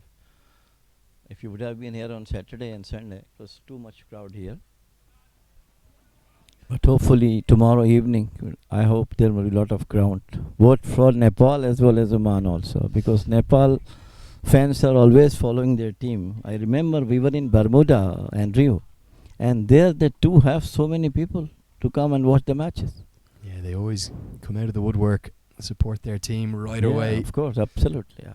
Around the world, and we had plenty of Nepal fans in this morning for their narrow defeat to Ireland. We thought we were standing on the brink of history at one point as Nepal looked in control of their chase. They just needed 7 and over from the last 10 overs with 8 wickets in hand, but it was really George Dockrell who pulled it out of the fire for Ireland with his 3-wicket haul. Yeah, it was a brilliant bowling from Dockrell. Yeah, brilliant bowling from Dockrell that kept Ireland up in this match against Nepal.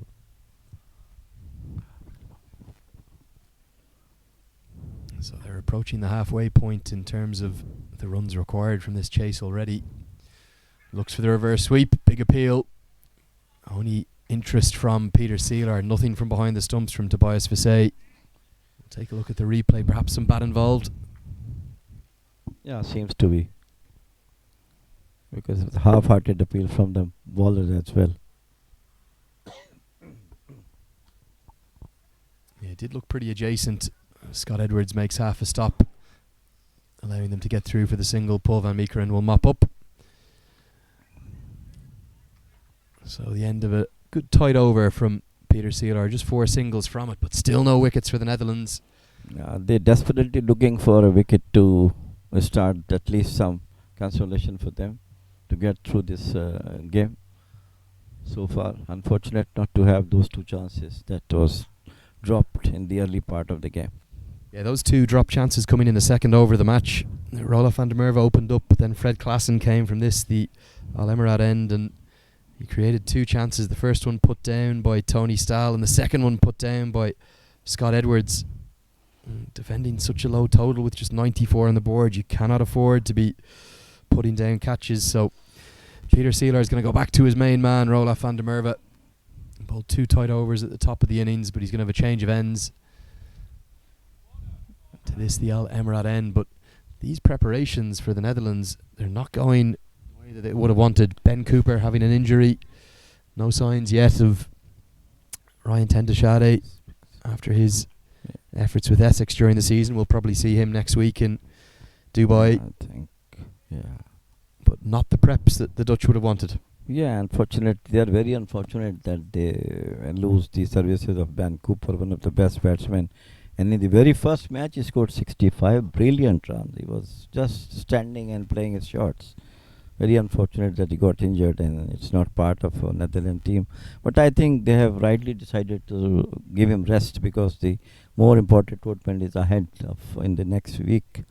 so that he can recover whatever he has got, and then Netherlands go back with full strength in the qualifier in Dubai. Yeah, so we've 2 games tomorrow, of course, remember as well, which will round out this Oman Pentangular series. In the morning, we'll have the Netherlands have to try and turn around their form. It looks like they're going to go to 0-3.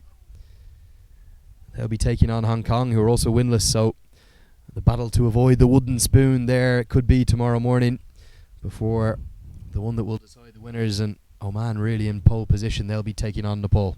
Yeah, of course. As of now, seems they will be topping the table, points table, with 4 wins, 3 wins in a row. And tomorrow will be the last one. Lovely fielding. Yeah, really good from Peter Seeler. He's outstanding in the field, and this is a Dutch side that prides himself in their fielding, so they'll be so disappointed with their efforts so far. 2 drop catches going down in the second over. Peter Seeler keeping the standards high there at extra cover. Looks for the reverse sweep, nearly outstanding from first slip. Colin Ackerman tried to anticipate that, and he nearly did anticipate it brilliantly. Flying away to his right like a goalkeeper, but he couldn't get a hand on it. And the end result for the reverse sweep from Karali will be 4 runs. Yeah. You know, when sometimes things are not in your favor, everything goes against you. So this is what is happening. Our reverse sweep, top of the head of the slip fielder, got him 4 runs. Good use of the feet this time from Karali, showing off all his skills. Fred Klassen, the gun arm from the deep. But that reverse sweep brought up the Oman 50. And it's looking like a cakewalk. I've got the former Oman cricket team manager Jamil Zaidi to my right. Jamil, could you have anticipated your side performing so well this week? As I said to you earlier, that from couple of last tournaments, our team is doing extremely well in all departments of the game. So I was also expecting that they should come up with the flying colours of being the top of this point table, and so far they have done extremely well in all departments of the game. I am more happy the way they played against Ireland. It was totally outclass performance from them. At one stage, 72 for 1, Ireland, and finally they got out to 130. Some beautiful bowling from Mohammad Nadeem, Khawar Ali and Amir Kaleem, and later on with Bilal Khan taking 2 wickets. It was an outstanding performance. Yeah, we're going to see a change in bowling because the record taking Colin Ackerman, who has the best figures in T20 cricket history, would you believe? He took 7 for 18 for Leicestershire against the Birmingham Bears earlier this summer in the Friends Provident, or the Vitality as it is, Vitality T20 Blast. Now he's going to need to take something along the lines of 7 for 18 to give Netherlands a chance. Dream one, huh? 7 for 18 for any bowler. It is something which is unachievable in the circumstances. Yeah, watch the highlights back of that 7 for 18. But I'll go and see today. Yeah, and he does get good turn on the ball. Bowls flat off breaks, but does generate turn. A lot of them were caught in the ring and in the deep, but he's going to need a miracle here because Oman need just 39 more to win.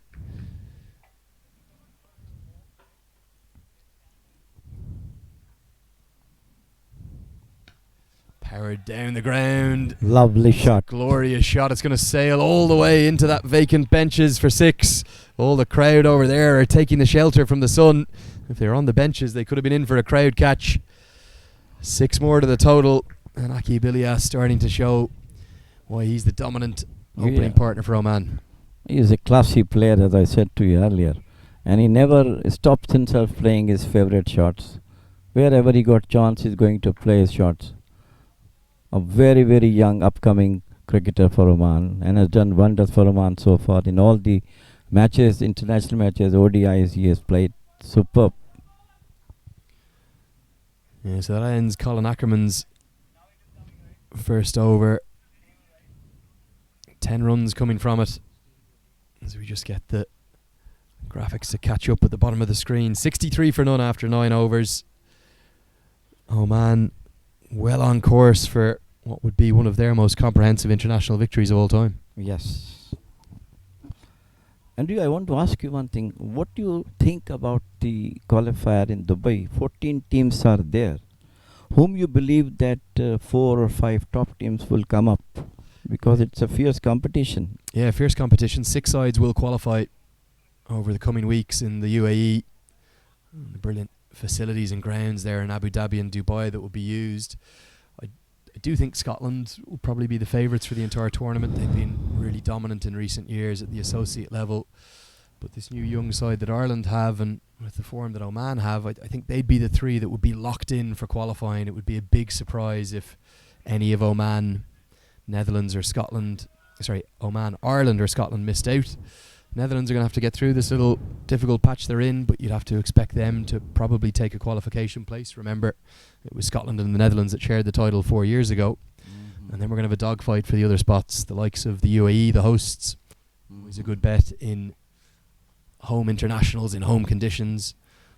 They're very good. They know their conditions well with good batting, good bowling, good spin options. But don't rule out the likes of Namibia, Canada as well. Their side I could see going far. And who knows, are we going to see a big story for the likes of somebody like the tournament debutants, Nigeria? They just beat Kenya last week in one of their warm-up games, as that one's hammered down towards Fred Klassen, who takes an absolutely Brilliant outstanding catch. We've seen some really good catches today, and probably not many better than that one. He had to run 20 to 30 yards around to his left. And just as we thought Kerr Ali was going to take yet another boundary for Oman, Fred Klassen plucks that one out of the sky and gives a well-deserved wicket to the Dutch skipper, Peter Seeler. Brilliant catch. Brilliant, absolutely brilliant. 20 yards running towards his left and then kept himself inside the boundary line, took a brilliant catch. The thing that excites me about the qualifier next month... Well, I'm really not very much sure because to me, most of the teams, I feel that are on the same level, you know. Whoever clicks in those matches, that will go through. This is what I believe. Yeah, but the format of the tournament, it just lends itself to such exciting cricket. I think we saw that 2015 was a real zenith, or a new zenith for associate cricket, with the, as it was then, the ICC World T20 qualifier, with 6 teams getting through Ireland and Scotland, and those games being broadcast all over the world so brilliantly by the ICC. But what we're going to see now in 2019 is a completely different ball game. The T20 format itself has moved on so much. Associate cricket has moved on itself. We've got Test Nations for the first time in that qualifier in the form of Ireland. Of course, Zimbabwe won't be there due to their suspension from the ICC, but Afghanistan have already qualified due to the rankings through to the T20 World Cup. But Ireland are by no means guaranteed to qualify, even though they're the sole Test nation there. But the format's a brilliant one. 2 groups of 7. The winner of the group progresses automatically and directly to the T20 World Cup down in Australia. But then it's into the nervous playoff. Second play third for a direct spot into the qualifier, or if you're fourth, you have to win a 5th place playoff semi-final before going up to have a one-off shot, which is exactly what Oman did Last time we did in 2015. And when they went to beat Namibia, we saw sparked those jubilant scenes of celebration. It was really what you call the moments of life when we have that match against Namibia. Sure, you were one of the ones running on the pitch, Jamil, were you? Yes. Me and my chief demission, Madhu Bhai, we just ran like mad onto the ground. Yeah, you could see how much it meant to Oman in 2015, and it will possibly mean even more for them this time. They'd go to Australia with a real chance at causing some upsets down there. It's an experienced side, one that's made real waves in the upper echelons of the associate game in recent years. And you can see why, with all of the things they're doing so brilliantly here on the ground in Oman. But good tight stuff that from Seeler. The first wicket of the over, and 2 runs coming from it. The new man to the crease, that's Amir Kaleem. He's in at number 3. He was the top wicket taker for us in the earlier 2015 qualifier in Scotland and Ireland. He was totally unplayable, and one of our another left-arm spinner, Ajay Lalcheta, He was also brilliant. During that tournament, most of the spinners plus our main strike bowler, Monis Khan, he was slinging action like Malinga. Yeah, I remember him vividly.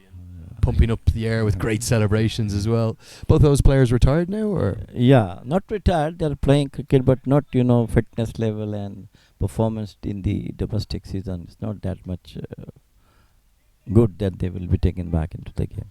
Only Amir Kaleem has bring back into the team after a gap of about a year. So. Yeah, and it really is an experienced side. A lot of birthdays in the 1980s. Yeah. Just 4 of the players in the squad, in fact, born in the 1990s, and no one born in the 2000s. It's almost the opposite to the Nepal side that they'll face off against tomorrow. Yeah. Youth versus experience. Yes, what's going to be the big clash at 2 o'clock at the same ground. Yes. Good to see Peter Seelar attacking. He's got a slip in place, which is himself, as Ackerman's going to come around the wicket to the left-hander. Most of our recent record against Nepal is quite good. We normally beat Nepal in the last couple of outings that we have. So I hope that tomorrow also, if the performance of all those boys will be similar like today. It's pulled into the deep. It's gone wide of Max O'Dowd, who makes a really good stop. He's going to keep it to just a single. He releases the throw immediately to Tony Stahl, who supports him there at mid-wicket. So good work by the Dutch in the field, keeping that to just a single. And of course the growth and the rise of Oman is the reason that Nepal aren't going to be at the T20 World Cup qualifier in a funny way, because Oman took one of the dedicated slots because of their qualification position in 2015, meaning Nepal had to go through the sub-regional Asian qualifying system where they couldn't get past Singapore and Qatar, and Singapore ended up topping the table, and they'll make their first appearance at the T20 World Cup qualifier this year. Actually, I was not very much sure that Nepal will come up to the T20 because the performance in Singapore was not that much good as it should be. I think they lost 2 matches and they won 2 matches, and they were not able to come up with this qualifier. 11 overs gone now. Oman moved to 68 for 1, and let's just take a little bit of a look at the state of the game at the moment, because if you are just tuning in for the first time this afternoon, wherever you're joining us from around the world, whether it be back home in the Netherlands or here in Oman, or wherever you're watching from right away across the world, the Netherlands bowled all out for 94. You can see the graphics on your screen there. Career best bowling figures for both Zishan Maksud and Kaur Ali, 4 for 7 and 4 for 16. It was 33 balls of utter carnage as they lost 8 for 22 in no time at all. The Netherlands to be bowled out for 94, and it's put Oman on the brink of making it 3 from 3. Well, I think the all achievement that has been made by Oman from last 5 years, credit must go to Oman Cricket Board, the chairman and all the old board members who are so keen to support Oman cricket. I cannot tell you. I mean, every facility that has been provided to the team and the players, it's outstanding. They have done a great job creating these 2 beautiful grounds and lovely international standard. We have this facility at the moment right now. Looks for the slog sweep. That time, Kaleem, and it just thuds into the pad, so a leg by signalled. Just take a very quick look at the over-by-over graph, because it might just paint a bit of a picture as to how drastic that collapse was from the Netherlands. You can see there, right the way up to the halfway point, lots of big tower blocks for the Dutch, but when those 2 spinners came on, the collapse was almost immediate. 3 wickets and 3 balls, a hat-trick for Kaur Ali, the first one by an associate male cricketer. Yeah, of course, that is the plus point today, what Oman spinners have done. Something which is really extraordinary they have achieved, especially Khawar and Zishan both. They have just done their outstanding bowling performances in international cricket. Record 4 wickets, 7 runs, 3 overs. Amazing. Akib Ilyas using his feet down the track, got absolutely nowhere near the pitch of that delivery from Peter Seelar, but was good enough to hack it down the ground for a single to Paul van Meekeren. Peter Seelar's bowled a really nice little spell here, so He'll have something to take from this game, the Dutch, into his final ball of his third over. He's got 1 for 8, but he's bowled with good control, and with the conditions likely to be similar for the Dutch in Dubai, where their group is based. Just as I say that, he's hit away for the first 4 of his spell through the offside. Nicely put away by Kaleem, but you'd have to think that the Dutch are going to need to rely on their spin attack quite a bit. I think Ryan Tendashadi coming back into the team will be a help with his medium pace, but their seamers might not get too much joy from those Dubai wickets. Well, I think Netherlands has to do a lot of hard work if they want to come up in the qualifier in Dubai, because right now what I have seen, I mean, except few of their bowlers, other bowlers are not coming up to the expectations, not bowling up to the mark. It mostly slightly short of the length, or it is half volleys. So I think they will have to do a lot of hard work. Just 20 more to win now for the hosts Oman. There's a big brains trust conference going on between the Dutch bowlers, trying to do something to work out this side.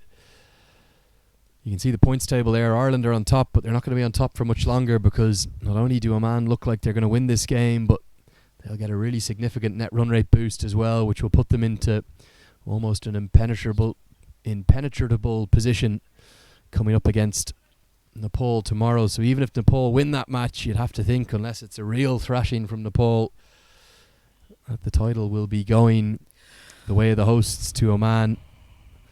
But you've no doubt that Dilip Mendes will be looking to make it 4 wins from 4 and continue his side's perfect preparations for next week. Yes, of course. Netherlands has won a tournament here in Muscat about last year as well. They come up with the flying colours. They won this tournament.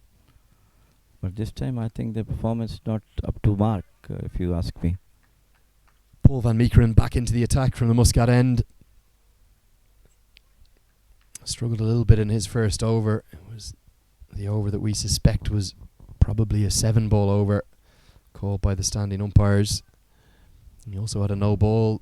Free hit was only hit away for 2. But he'll be looking to get a bit of rhythm. And he's going to find a bit of rhythm, and he gives it a big celebration and a big roar, almost out of frustration as much as anything else. Yeah, but that was a good delivery, back of a length, and it's going to mean that Aqib Ilyas is going to come up short of his 50. Yeah, he's unfortunate not to have deserved 50, which is normally used to go. It was a full brilliant shot outside the off stump and nicely taken at the short extra cover. Finally, it got a wicket, and Oman lost the second wicket at 75 for 2. Yeah, just 20 more runs required, and really you have to think it's almost all she wrote now for the Dutch. Well played, Aqib. Big cheer from the Oman dugout and the home crowd for that innings from Aqib Ilyas, the highest score of the match so far. If you are just joining us, just take a quick look at the match summary, because it's really been all the hosts, although the Netherlands at one point were cruising at 71 for 2. Those career bests for Zishan Maksud and Kaur Ali, the 2-star performers, including a hat-trick for Kaur Ali. And that innings of 44 from Aqib Ilyas has Oman right on the brink. If you're picking a player of the match, which way are you going? Do you go to Kaur Ali with the hat-trick, or do you go to the captain Zishan Maksud for his 4 for 7? I'm sure it will be very difficult for the judges to decide who is going to man of the match.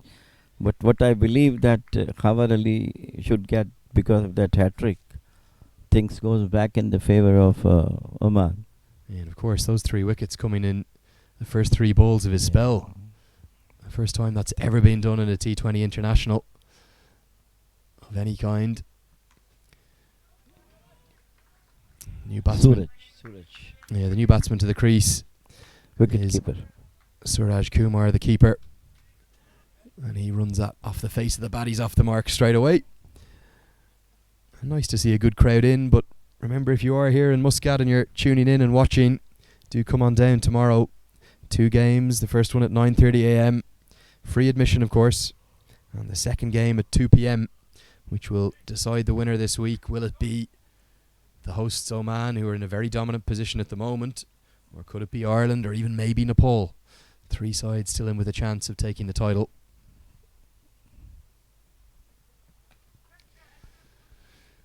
Nicely bowled again by Van Meekeren. You can sense he's really trying to make a statement here. Skews off the outside edge, but not a huge amount really to cheer for the Netherlands today. Yeah, of course, bad luck for them. It happens sometimes, it's all cricket. Has said that sometimes somebody you doesn't expect that something will be coming up and it goes the other way around. That's what happened to Netherlands today. It was totally unbelievable, unexpected. We were talking during the innings break when we were off air just how remarkable the collapse was. You couldn't have predicted it, but it was some really good spin bowling. You've just seen a really good piece of fast bowling, a short, sharp bouncer from Paul Van Meekeren, letting out some of that frustration and aggression. They're always aggressive souls, the quick bowlers, aren't they? Yeah, of course, they should. And I'm sure he must be feeling heat because of those catches which has been dropped. Yeah, those 2 drop catches came off the bowling of Fred Klassen, the big tall left armour, and he was really disgusted with his teammates. Yeah. It was Tony Stahl who put down 1, and the usual wicketkeeper, Scott Edwards, who put down the other. He was in the outfield because Tobias Visay has the gloves today. Cut just over the head of the man at extra cover, and Max O'Dowd picks up cleanly. The throw comes in, could be half a chance, and even though Visay takes the bails off, they'll get back for 2. And Oman really just cantering to victory now. Yeah, of course. After the victory in the first match against Hong Kong, that was also a clinical victory. 6. They did hold out Hong Kong 67. And there's also some outstanding bowling there by Nadeem and Amir Kaleem and 2 spinners as well. And this is the second victory if they go through with this 2 wickets still on.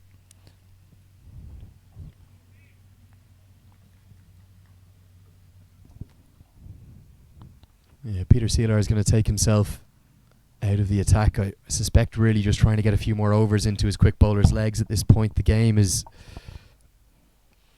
completely gone really for the Dutch. Just 16 more to win off 7 overs, 8 wickets needed. Yeah. From now on, I think game looks to be over for Netherlands. Still only 15 runs required, 16 runs required, and 8 wickets in hand with a lot of overs remaining. Yeah, it's going to be Shane Snater in for his first bowl of the day. A Zimbabwean-born, Essex-based all-rounder, and he's really an out-and-out bowler, so disappointment for him to only be bowling for the first time as the game is gone. But you can see Seelar just thinking ahead to the qualifiers now and wanting to get. Sometimes, your losing streak gives you strength to come up with the next big tournament, like World Cup qualifier. Andrew, how do you see about Nigeria team? I never know about Nigeria, how they are playing. Yeah, one of the rising. Have you been seeing that? Yeah, one of the rising stars really of the associate world, Nigeria. Snater finds the Yorker really well bowled. They came through as the replacement side for Zimbabwe, but they were quite impressive in the qualifiers, the Africa sub-regional qualifiers, that is, for the T20 World Cup. I see, because we have never seen Nigeria, not ever we have played against Nigeria. Well, yeah, they just pipped Uganda, who we have seen at those global qualifiers before, but it was their 2 wins in those sub-regional qualifiers in a rain-ruined tournament that meant they were picked as the African replacement for Zimbabwe. That short ball dispatched away by Suraj Kumar, the diminutive wicketkeeper batsman. Oman continuing to canter to victory. Yeah, Uganda will have been the ones that will have been disappointed from the African perspective. We played them so many times and beaten them comprehensively, Uganda. But it's a good team to fight on them. They're fighters and very good all-round performers. Yeah, the wins for Nigeria in that sub-regional qualifier came over Botswana and Ghana. But I suppose crucially there was also a couple of washouts. And that washout against Namibia and in the final game against Uganda, where no play was possible due to rain. Uganda were hosting that tournament, and not only could they not finish in the top 2 spots, but because they ended up finishing 4th in that group.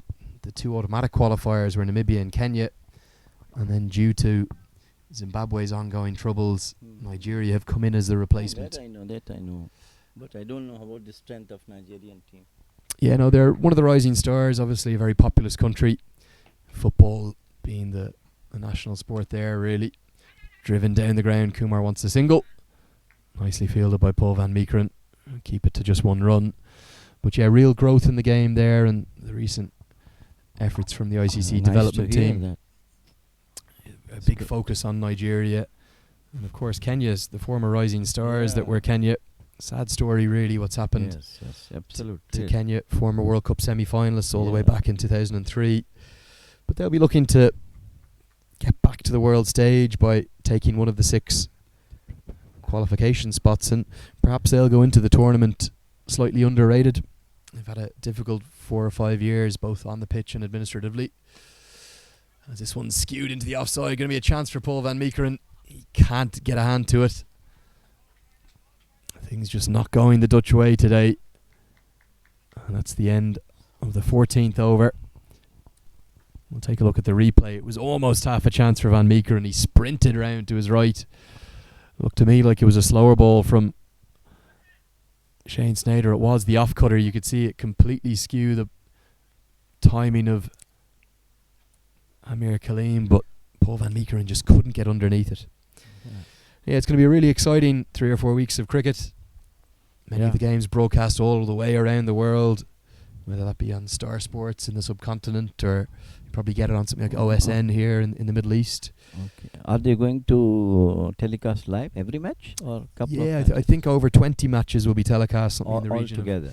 Yeah, 20 to 25. There's a whole series of games in the tournament. I think from memory it's 51 matches. Yeah, the same format as the last time, and we'll see over 20 of those games broadcast right the way around the world. Sensibly played by Amir Kaleem at wide mid-on for a single. Yeah, you can see Oman just looking to go into cruise control. They've no real net run rate worries either. It doesn't matter if they win this match in 16 or 17 overs. They're so far clear at the top of the table with that net run rate that you'd have to think that they'll probably go on to take this tournament. Dooley Mendes, the head coach, couldn't ask for any more than that. He's a terrific coach, I'll tell you. I've worked with him for more than 7 years. Not only him, the entire our support staff and the tour management is absolutely crazy for cricket. Pankaj Kimji, who's one of the senior director and he's the chief dimission. Amazing. He's crazy for cricket. Vibrant person. Madhu, the general secretary, he too. They're all crazy for cricket. Entire Kimji family is crazy for cricket. Let's hit down towards long off, and it's going to go straight down the throat of the man. So a little bit of relief for the Netherlands. A deserved second wicket for Peter Seelar. Comfortably taken by Fred Klaassen at long off. Suraj Kumar was looking for the maximum to try and end this game in a hurry, but all he could do is pick out the big tall left armour, Fred Klaassen, at long off. Yeah, Suraj got out and tried to hit it over the wider mid off. Got off a good catch from the fielder at the deep recover boundary. So 3 wicket down. Oman's 87 for 3. Is still 8 required. With this 15th over is underway. Yeah, beautifully captured by Nagu, who's on the cameraman duties this week. Yeah. Panning out perfectly to see that catch. Nicely taken by Fred Klaassen. So Chiku, to my left, producing all these pictures. And of course, Praveen from the Cricket Clubs team will be bringing you these pictures all week with Cricket Clubs Live here with Oman Cricket. Andrew Leonard here in the commentary box with Jamil Zaidi, the former Oman national team manager. And I with think just 8 runs to win now. Yeah, all credit to this cricket club team of Praveen and Chiku, and Nagu is doing an excellent job on the camera. Chiku is doing his usual pictures on the laptop, and Praveen overall supervision. And Andrew, lovely commentary from you so far, and nice to be with you. Yeah, really nice to be with you as well, Jamil. Got in last night, having followed the first 6 matches from the UK where I was for a few days. Oman have been the dominant force. 7 runs to win now. And despite the best efforts of Peter Seelar, he's got 2 for 14. They're within touching distance now. Yeah, almost now. Just a yard away, you can say.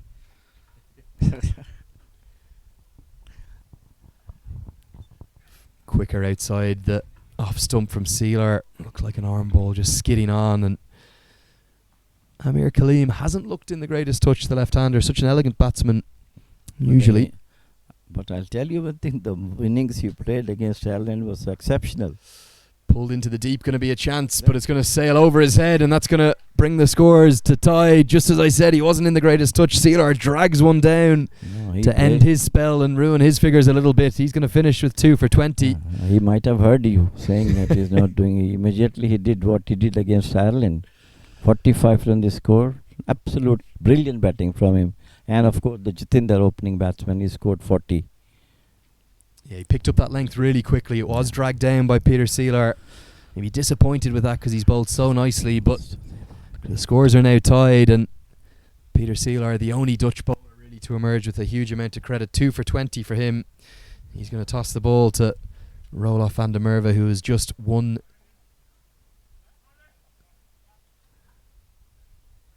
run to play with. You see the points table on your screen there. Oman will move top in just a matter of moments. Yeah, of course. And they'll do so on net run rate. The Irish fans will be hoping that Nepal can somehow inflict a heavy defeat on the hosts tomorrow. But Oman on home soil, they've been really impressive in this Pentangular series. Yeah, of course. Greetings to the officials of Oman cricket team, all support staff, and of course the cricket board for Oman cricket is doing wonderful job. Cricketers bringing the laurels to Oman. They're going to be the winning runs. Hit away. It was a short ball, and it's going to be Mohammed Nadeem who will hit those winning runs. Cuts that away all the way for 4. It's a comprehensive win for Oman. They've done so with over 4 overs to spare, nearly 5 overs to spare. They're going to win by 7 wickets today. You can see the replay. Here's the winning moments. Cut away powerfully by Mohammed Nadeem. A comprehensive victory for this Oman side, and you'd have to say worthy winners today. Of course, just an outclassing Netherlands in all departments of the game. All-round performance, excellent all-round performance from Oman. Their spinners did a wonderful job. Khawar Ali and skipper Shan Maqsood. And then again a good knock from Aqib Ilyas once again. In the matter of 15.1 overs, the target of 94 was achieved. And once again, congratulating to the all staff and members of the Oman cricket support staff, manager, coach for this great win. And we'll hope to see tomorrow the match against Nepal will definitely a very crucial one for them to be the top leaders of this 5-nation tournament. Yeah, warm handshakes between the two sides, but huge disappointment for the Netherlands today. This is not the start that they would have wanted to their preparations for the T20 World Cup qualifier, where they'll go away to, and you'd have to make Oman one of the favourites for that tournament now with the way they're playing at the moment. And great cheers from all of the players up, the players' families up on the VIP balcony. There's a good healthy crowd in here this afternoon, and they've seen a comprehensive victory for the hosts Oman. Let's take a look at the 2 scorecards as Oman win by 7 wickets. The batting led by Aqib Ilyas with 44 and Khawar Ali with 20. 15 not out, including that big 6 from Amir Kaleem towards the end. You just wonder how much those drop catches cost the Netherlands, but here's the Dutch bowling figures. Not a huge amount to cheer. Yeah, of course, yes. I congratulate the captain and the manager and all the staff, all the team members for this wonderful achievement they have made. And 3 matches win in a row, 6 point, and of course, definitely they are going ahead with the run rate as well. Yeah, we'll take a look at the table in a second. There's the Dutch bowling figures. No real joy. Just a solitary wicket for Paul van Meekeren and 2 for the skipper, Peter Seelar. But real struggles and troubles for some of the quick bowlers, which will give more concerns for the Dutch head coach Ryan Campbell. We'll take a look at the match summary next, and you can see there a comprehensive win for Oman by 7 wickets with all sorts of time to spare. But the final thing we're going to look at is the points table. And Jamil, you can see why all the Oman fans around the world are so happy. They're on top, and they're on top in a big way because their net run rate has soared past Ireland. They've got 6 points, and unless Nepal can inflict a very heavy defeat tomorrow in what will be the tournament decider at 2 p.m, you'd have to think Oman are going to finish top of the table. Yeah, of course, that I expect that they should perform in the same way as they have done yesterday, today as well, and kept their momentum going to be the top of the table with the win over Nepal, which is not an easy. I'm sure that they will die hard for the game. They will give tough fight to Oman in the match, and all the matches that we have played against Nepal, it is not an easy to go through. So we're going to leave you with the news today from the Amerat cricket ground here, that at the end of a quite glorious day with the weather and sensational performances from both Kawar Ali and Zishan Maqsood with their career bests, it leaves Oman on top of the points table with 6 points. And we've got 2 more matches for you tomorrow, 9:30 a.m. local time. That's going to be the Netherlands against Hong Kong. Before at 2 o'clock, we'll have the tournament decider. That's going to be Nepal against the hosts. And the inform Oman, the only unbeaten side left in the tournament. Can Nepal turn them over? We'll find out tomorrow. We'll bring you every ball of both these games from the Oman Pentangular series. But for now, it's goodbye and good evening. And we'll see you tomorrow.